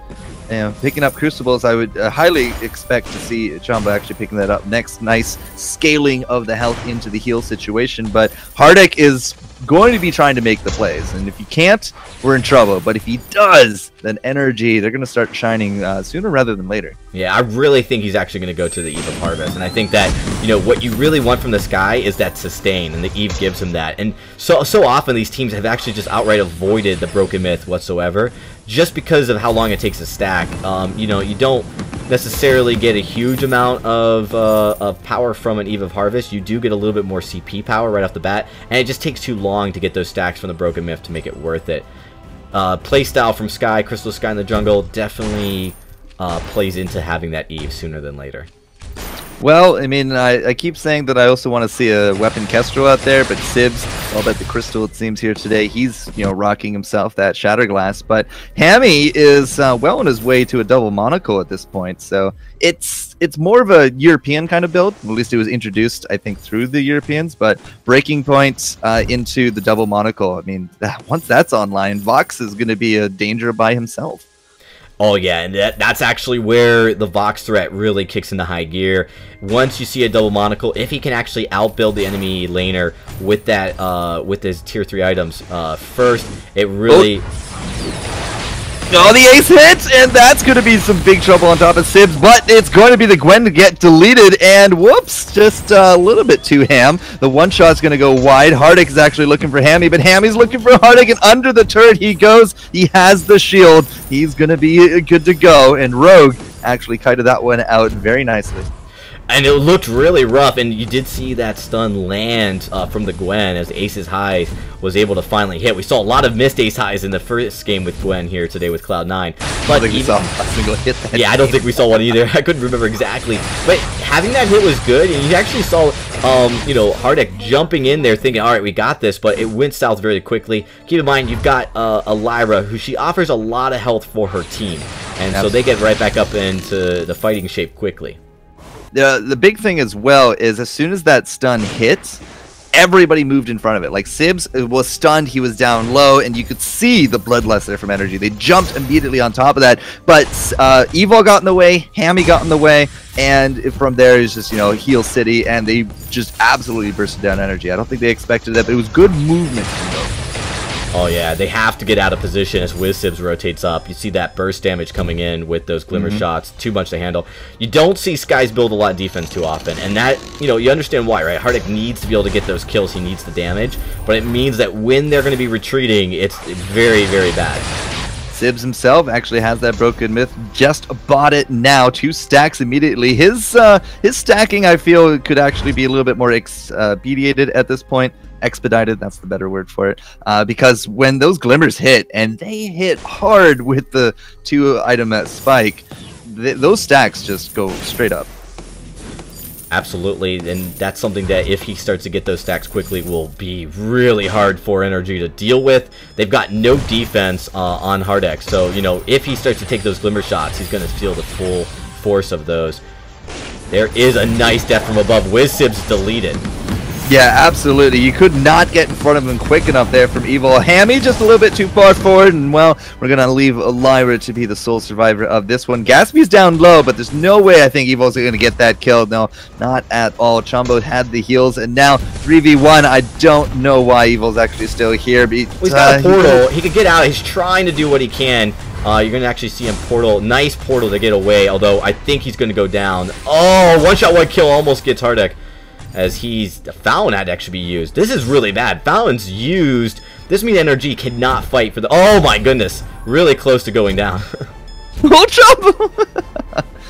The big thing about, you know, Evil staying there and using that, using the portals is down for 60 seconds, right? Yes, they did get the fountain from energy, so it's kind of an equivalent trade. But geez, look at the stealth. The stealth is just lasting forever. Hammy, what are you doing, man? Oh, that was a bad decision and a half right there. Yeah, he had the stealth, back him up. but yeah, like the Kestrel was there, but she just wasn't close enough. That was a miscommunication at its worst, I think. Yeah, I think, and, not having your support there, you need the heal, you need, a Crucible and the Fountain would have kept him long enough, and then he would have gotten enough breaking point stacks to probably take out that entire team. But I don't know what, Evolve was kind of just hanging out by this lane here, kind of trying to make sure that the minions get pushed up. I think that, right now, you don't want to throw a game like this, because right now, I actually think the game is still in the hands of Rogue as far as advantages, as far as their team fight capability. They've got a lot going for them. Theirs is a gold mine, looking to go over to NRG, but Rogue's right there to reclaim it.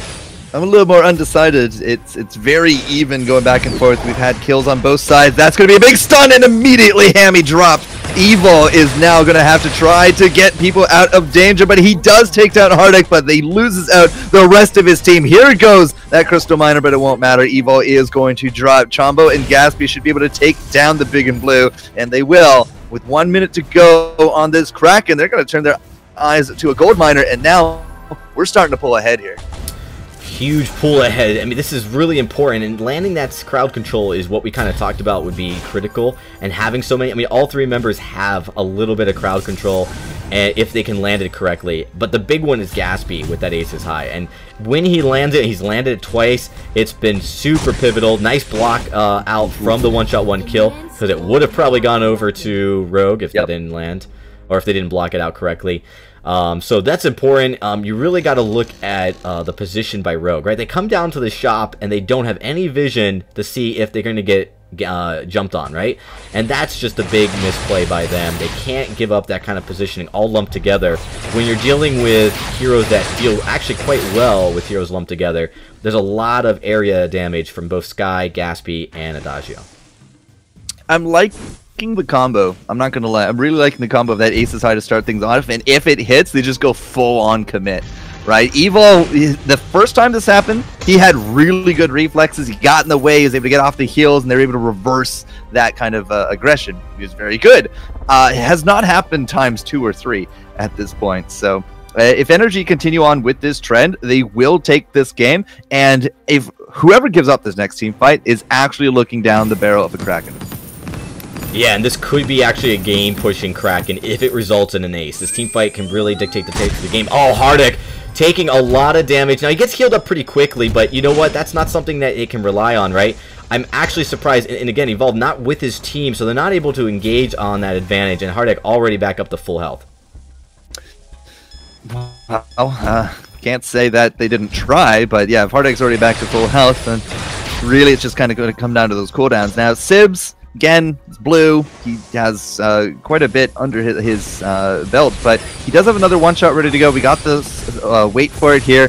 Hammy, even going this far forward, Evil has those heals. It's not really going to be too much of a contest here for this Kraken, but if they don't finish it, it actually might be a contest. After all, Blue will still get it. Hardik actually coming down low. Chombo's not looking so hot. The one-shot is going to hit on top of the Gatsby. We've lost out Hardik. Big hits, big damage, and a team wipe. Rogue are kicking back into this one.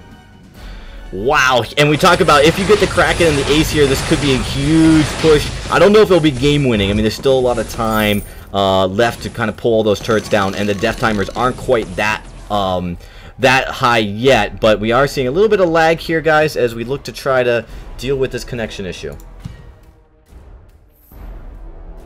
You still with me, brother? Yeah, I'm here. Okay, we're back. We're back in business. A little bit of lag in the spectator client, and it looks like it's finally caught up. I'm only catching like every other word, but with the assumption that you can still hear me, we got a Kraken pushing in. That's going to be another ace. Only hits Sibs at the edge of it all. He throws down the one shot, but only lands on top of the shield on top of that side. This Kraken, it's done wonders. 2. But instead they turn around to the top of energy. They do get make it happen, pushing under that they were not in a defensible. Well, would you believe it? Rogue, my friend, takes the series 2-0. Absolutely. Wow. 2-0, taking out NRG, upsetting our first upset in actually VIS split during the first round. So huge comeback here for Rogue. Everybody, we do have some connection issues. We'll look to get that sorted out in just a few moments. So we do apologize for that. But in the meantime, you know, we'll take a quick break to try to make sure that we are good to go going forward. But yeah, I mean, really big comeback potential here by this team. You know, coming out, they're definitely a lower seed than NRG going into this, but showing that they deserve to be making it to the final 8 teams in next week. GG. I think we have TSM versus Necro. Is it Necro? Yeah. Narco? Necro? I think it's Necro. Yeah, and it looks like that game actually started, so game number 1 started. We'll be jumping into game number 2 in just a few minutes. We are going to take a quick break, but when we return, we will be getting ready for the next matchup. So don't go anywhere, folks. We'll be right back.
Ben, Sam, and Ken are on separate journeys to defeat the menacing Vile Dragon.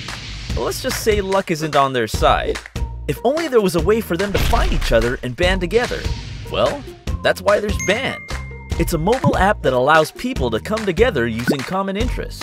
With Band, you can find fellow gamers, chat, schedule gaming sessions, and conduct polls. Stage epic battles with friends while sharing videos and photos along the way. So try Band today. Band. Be together.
Well then, unfortunately, due to how late everything went. And by the way, welcome back, everybody. Sorry for the delay.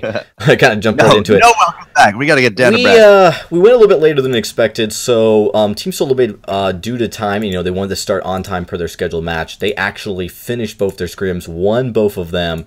So, that actually is concluded. So our last stream match, we are actually looking, but it does appear that the Fate 0 versus One Piece 1, they're in their final match. So, we're not going to be able to stream that one either. So let's take a quick look at our bracket and then break down kind of how things played out today.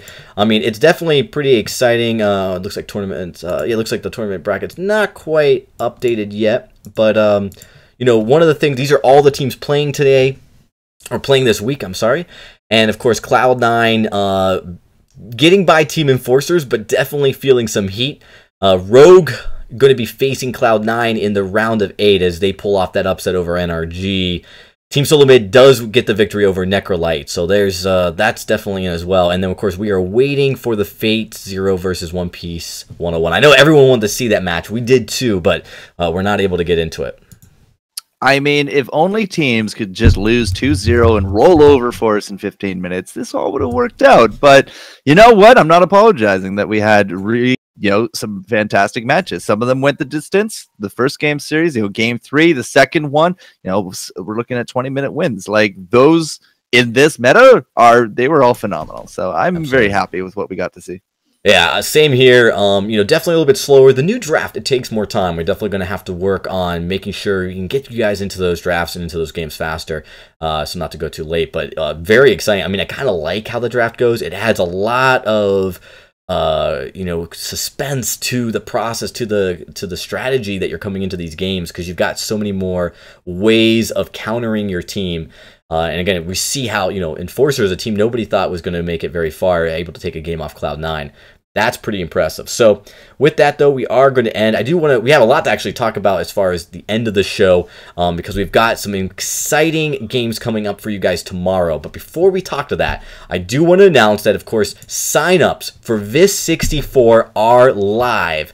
So if you guys want to sign up for your team for the official Vainglory circuit, this is the Challenger Series where you've got a shot to actually make it into the Vainglory 8. There's a lot of changes to the Vainglory competitive side, some pretty exciting ones, and I do want to talk a little bit about some of the really exciting changes about Challenger teams as a whole. One of the big changes is that 1 through 4th place are all win prize monies. I think that's a little different from last year for Court. And then the biggest difference is the top 3 teams. These are still the teams that get a chance to make it into the Vainglory 8, the top 8 teams in their region through the challenge battles. But if you are the number 1 seed, you get to pick the team you face out of the bottom 3 from the Vainglory 8. And if you beat them, you get to keep their points. That is a really exciting change. It's kind of like it's a gamble because, you may play a better team with more points. But it definitely allows you either an easier access into the top 8 or at least one with more points, a chance to actually get into the live finals.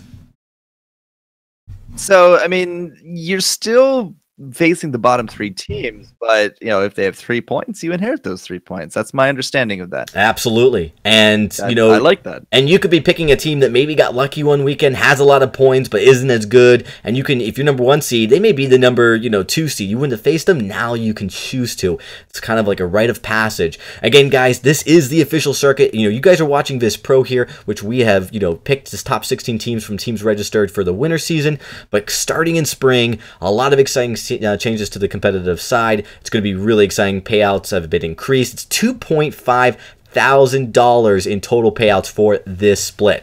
So, there's a lot of money on the line just for the first Challenger Battle Series tournament. So you definitely aren't going to want to pass it up. Make sure you go to follow us on Twitter at VIS League. And hit us with a follow, and there will be a link to sign up via our website. You're not going to want to miss that. Now, let's talk a little bit about tomorrow. There are some really exciting matchups for Court, and the very first one is going to be a really cool one. It is Team Immortals play versing a name you probably remember for Court. It is Rage Pingers. And it actually with many of the old roster as well. I know that amongst the casters, I think only Humanist was able to snag a Rage Pingers jersey. It's either a jersey or a t-shirt or a hat or something. But I do remember the Rage Pingers. I remember the big dog actually coming in pretty big on the Rage Pingers right there. So is he actually on the roster for it? He is. It's actually the big dog. It's Truth of Light, and it is Alex with a 3. And those are actually members. Alex. Yeah, Alex and Big Dog, they were a part of that initial crew. They've got a new support, I believe. I think it's support Gorilla. You may have seen his name being spammed in the chat. He is a part of the Rage Pinger, so that's going to be an exciting game. You know, they come together kind of after a long hiatus. I'm not sure how much of the synergy is still there. Alex actually wasn't able to even play Vainglory for a long time. We'll see how that plays out. But Immortals, it's the old Hammers Velocity roster. So, you know, they're not necessarily slouches either. This is definitely going to be a strong competitive roster coming in here, looking to make sure they don't get upset by Range Piggers. Gangstar Sirius versus Ardent Esports will be the next matchup. That one is going to be pretty exciting, and we get to see that new Gangstar Sirius roster again, as we saw in Split 1. Xenotech, Excelsior, Wrecked, and Iraqi Zoro all on one roster. It's pretty incredible. Yeah, that's a pretty powerful roster right there. I mean, Wrecked and Iraqi Zoro, just put the two of them together, and that's just really good. Xenotech, I'm really happy that he found another home. Good to see him still here in competitive. He's certainly been through quite a few teams over the last 6 months, but you know, dang, it's good to be a gangster. Yeah, and they're looking strong, definitely to come in here. Ardent, definitely one of the lower seeds, so they have their work cut out for them. The next matchup that will be streamed is Echo Fox versus Crew Snipers. Now, here is a really exciting organization coming into the fold, picking up some very talented players as well as a coach. One of probably the most talented analytical minds in Vainglory, Fuji, as he coaches his young team, Call the Meek, on that roster, actually as a support. So to kind of see him and Mixi coming back together, it's a little bit of a reuniting for them as well, as they come and play under the new Echo Fox banner. And that is an absolutely massive achievement, putting together that bromance, Mixi and Cole the Meek just by themselves, but Echo Fox getting into this. I know that guy has a lot of pull when it comes to League of Legends, but now adding a Vainglory to that, I think it's an absolutely phenomenal move. Absolutely. Rick Fox being one of the more die-hard esports owners out there, and really excited about this entry into Vainglory. We'll be really excited for that matchup facing off against Crew Snipers. And then the final matchup that is not planned to be streamed, but it will definitely be an exciting one, is Hammers Velocity versus Divine Eros. Now, the Velocity actually almost pulling in a first-place victory, taking Cloud9 to 5 games in the finals last split. So that is going to be a very exciting matchup, but more importantly, their ability to go on another tear here and maybe even get first place. They have a whole new roster for court. It's starting all over Chicken 123 and T Tigers. Chicken, it's been almost, I want to say it's like been a year since I've seen Chicken 123. Has it actually been that long? And what's crazy is you have Chicken 123 and T Tigers reuniting. They were both on Liberation X, but they have seen less competitive live performance play than Starting All Over, who's actually been to 2 live finals, making it to 5th, 6th place both times. So the irony is their youngest player, their youngest star, which a lot of people would say maybe is the least experienced, has more live championship experience playing on the stage in the last year than they did. But they bring that veteran, that more mature gameplay, maybe some strategy and some professionalism that Starting All Over definitely can use and leverage with this organization. Of course, Hammers Velocity, that's a name everyone knows. They're looking to keep that brand alive and strong with this very exciting roster. It's going to be a good time, man. Can't wait. All right, well, with that, that does conclude our stream for today. Again, we got a lot of exciting matches. We still have one going up, so make sure you follow us on Twitter to get an update on that series. It's been pretty exciting so far, so you guys aren't going to want to miss all the action that's happening tomorrow. And then, of course, we start all right back up at it again next week, starting at Tuesday and going in through Thursday and Friday. You guys aren't going to want to miss it at all. Make sure you follow this channel. With that, it is going to be a good night. Thanks, Forecourt, for coming out and joining me tonight and breaking down these games. Yeah, not a problem. It's always a good time. Thanks for having me. Not a problem. All right, with that, we're going to say goodnight. See you guys tomorrow.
Ben, Sam, and Ken are on separate journeys to defeat the menacing Vile Dragon. But let's just say luck isn't on their side. If only there was a way for them to find each other and band together. Well, that's why there's Band. It's a mobile app that allows people to come together using common interests. With Band, you can find fellow gamers, chat, schedule gaming sessions, and conduct polls. Stage epic battles with friends while sharing videos and photos along the way. So try Band today. Band. Be together.